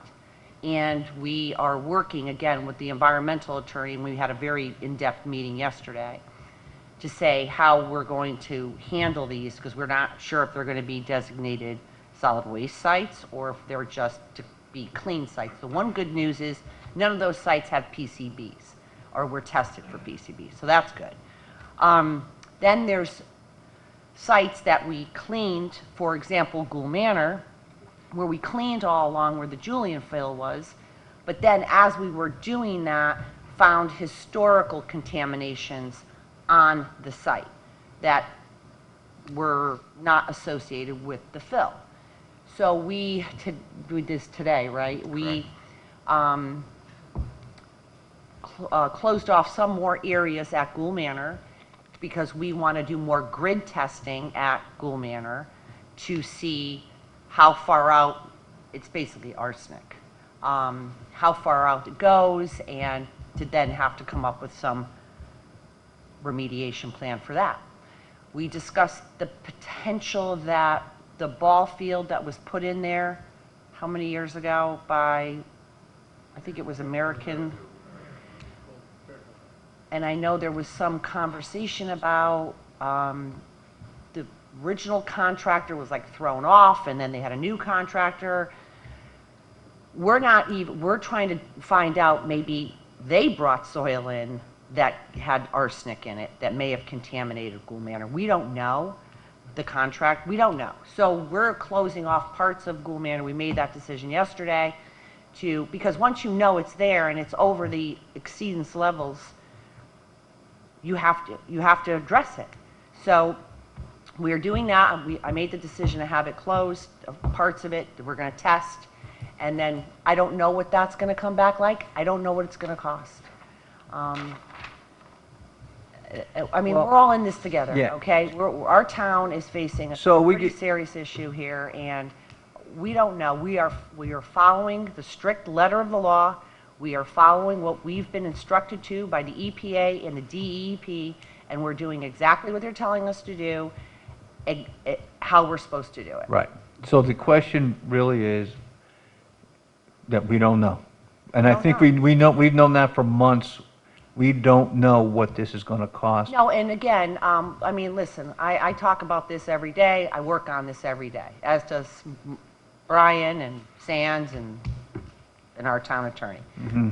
You know, we're looking at, you know, who knows, we can bond some of this. If it's going to be like a gigantic number, we can use some of the surplus. We can go use insurance. I mean, there's all these different ideas. I see it. But again, we simply don't know what this cost is. Okay. So we may not know for a very long time, but what we do know is we're going to need some funds to Well, cover. yeah, you're right. So right up until, I mean, listen, you know, when we get the LEP's actions back, or like Brian was saying, those sites are going to have to be addressed. Right. When the test results come back on Gould Manor, I mean, my administration, in conference with the environmental attorney, we're going to have to make a decision about what we're going to do there.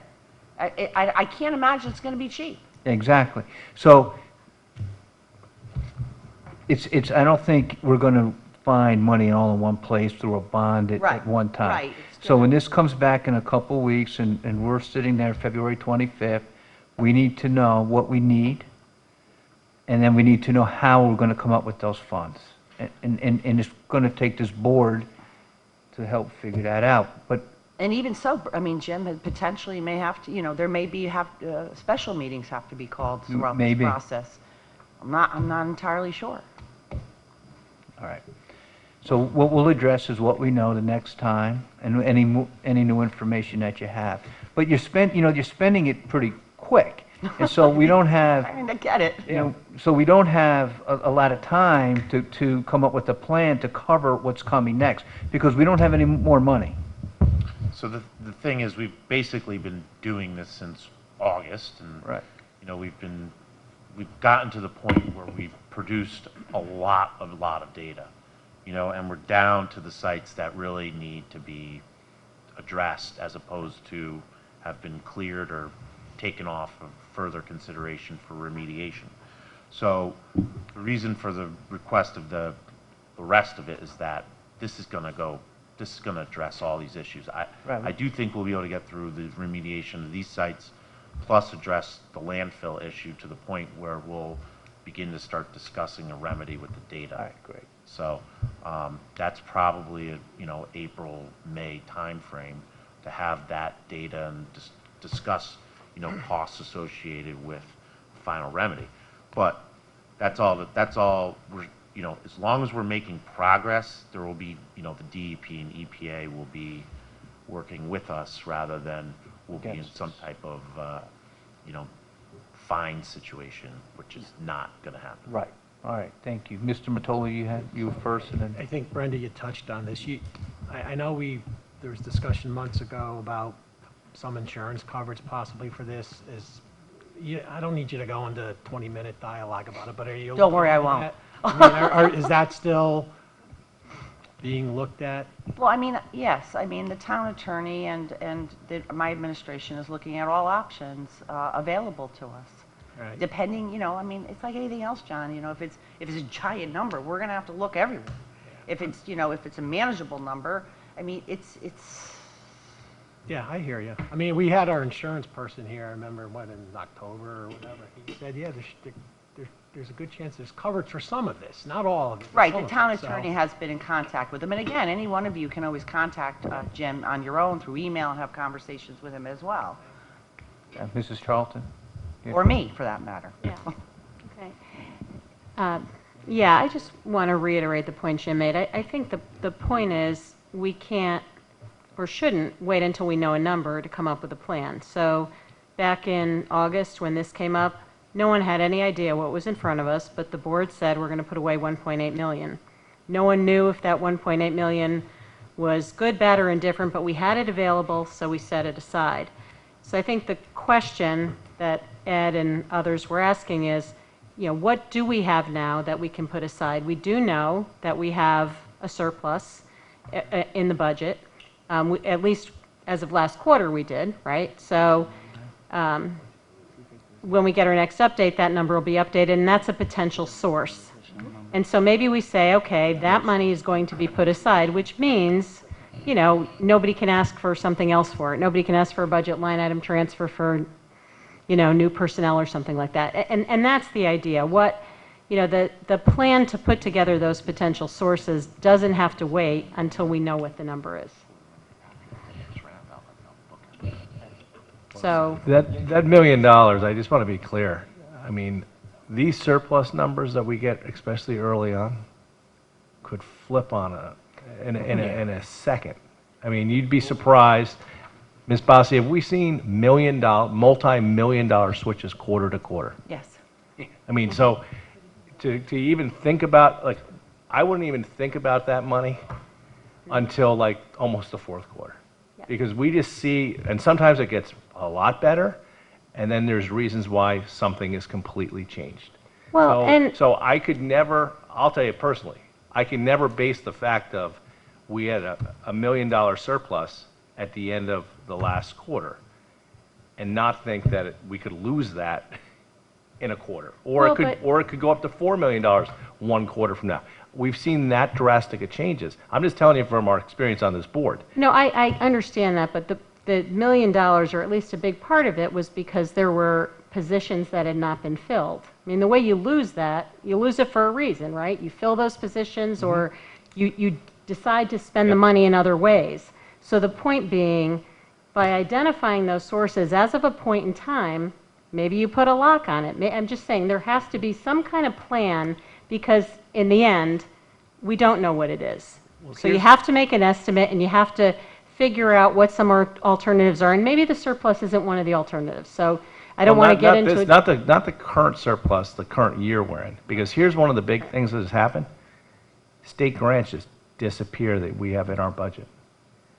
We're in a state that's in horrible shape, and as the governor goes along, he has to make tough decisions based on how tax revenue's coming in for him. So we've seen grant money taken away. We've seen people want to charge us for education funds or not give us our full reimbursement that we've already put in. It's just impossible, and it's such a risky thing. I'm just saying, in the current year, you can't count that surplus money until the end of the year. And maybe that's not part of the plan yet, but a plan should be developed, because we are not going to know likely for a very long time what the number is. I'm in agreement. We almost need short-term and long-term. Absolutely, and I don't think it's going to be a very long time. And again, I think what Jim was talking about, Mr. Walsh was talking about, is there's a surplus and then there's the surplus. There's two different surpluses, right? There's one that has Current year over and then 30 what's in our million fund, in it, right. which is supposed to be for emergencies. This is kind of one of those times. But again, we don't know, and so I don't think it's going to be a really long time before we know. I think we're, like Mr. Brown said, there's going to be some short term, and then there's going to be the long term. Right. And I think what we're dealing right now is dealing with these sites. We talked. I said in our meeting, I wanted this Osborne thing taken care of now, and so we're doing things. We have to comply with some of the things. coming down from the state and then the EPA, that's the pile. But the pile is the big thing. Well, yes, I would say it's a big thing. It's big, but it's But manageable. it's manageable because it's one site. It's one site, and And there's not kids playing there or anybody. there's protocol to handle that type of issue. So, all right. So short term to me is we're going to have to figure something out by our March 11th meeting, because I think you're going to need money I agree. at that point. Yeah. Okay. Yeah. All right. Any other questions on this? I just have a quick question for Brian on the line items. You have 19,600. I know it's not a big number when we're talking about 1.8 million. I'm just curious. It says development of town website. I'm trying to. That was funds paid out of the previous administration. Okay. No, I just didn't recognize that allocation previously. All right. So we've tried to encumber all the costs that have been spent to date. Everything's hit this budget. Oh, right, okay. Thank you. In regards to the same spreadsheet, some of them have purchase orders next to them and some of them don't, and some of them say pending. What's the difference? Because So the ones that are pending are obviously, they're bold. Those are the ones that I'm waiting to convert once you guys approve the money. like Mr. Geddes, there's $19,600 which has been spent already. There actually was a purchase order for that. I didn't. Okay. I'm Okay. sorry. But then the legal services, I don't. Okay, no, it made it look like Yeah. there was another 19,600 They that generally was do spent that on for November Yeah. 1st. There was a PO for Wigan and Dane as well. Okay. So like Mr. Geddes' payments, he received payments at various times, correct? Yeah, he's all done though. That's Yeah. total. Yeah, okay, so there was probably multiple purchase orders. Yeah, all these purchase orders are open and then invoices received against them. Yes, we do. We still have to vote, so I won't forget that. Any further comments? Okay, very good. This motion is before us. All those in favor of the transfer, say aye. Opposed? Okay, that was unanimous. Thank you. Thank you. Okay, we waived item number 12. That has to go back to the Board of Selectmen. We're at 13 here. Consider and act upon any communications. Mrs. Bossi, do you have any? I do not. Okay. Anyone? Mr. DeWitt? I just want to bring up the fact that Tuesday night, the Board of Ed is having, I always forget the name, McColeman McBroom, thank you, or something like that, to speak about enrollment and stuff like that. So just a shout out for, I think that's going to be an important meeting. I know you're out of town. I'm going to try to attend that just to get a feeling, so. The only thing I would add is our meeting in February, bring caffeine. We're going to have Mill Hill. We're going to have Mr. Centofanti. We're going to have this update. Plus, we're going to have the regular quarterly meeting, and I'm probably missing something. So it's going to be, that's the 25th. Yeah, the Board of Selectmen is going to hear Mill Hill, I think, February 10th. And then they're going to be looking for us to at least listen to Mr. Quinn come up, and depending on what action the Board of Selectmen takes. Tom Quinn. Yeah, okay. Rookies have to bring coffee. No. All right, then we're going to be hitting in the budget season. So can I have a motion to adjourn? Yeah, I know, that's right. Mr. Walsh, second by Mr. Matola. All those in favor? All right, good night, everybody. Thank you.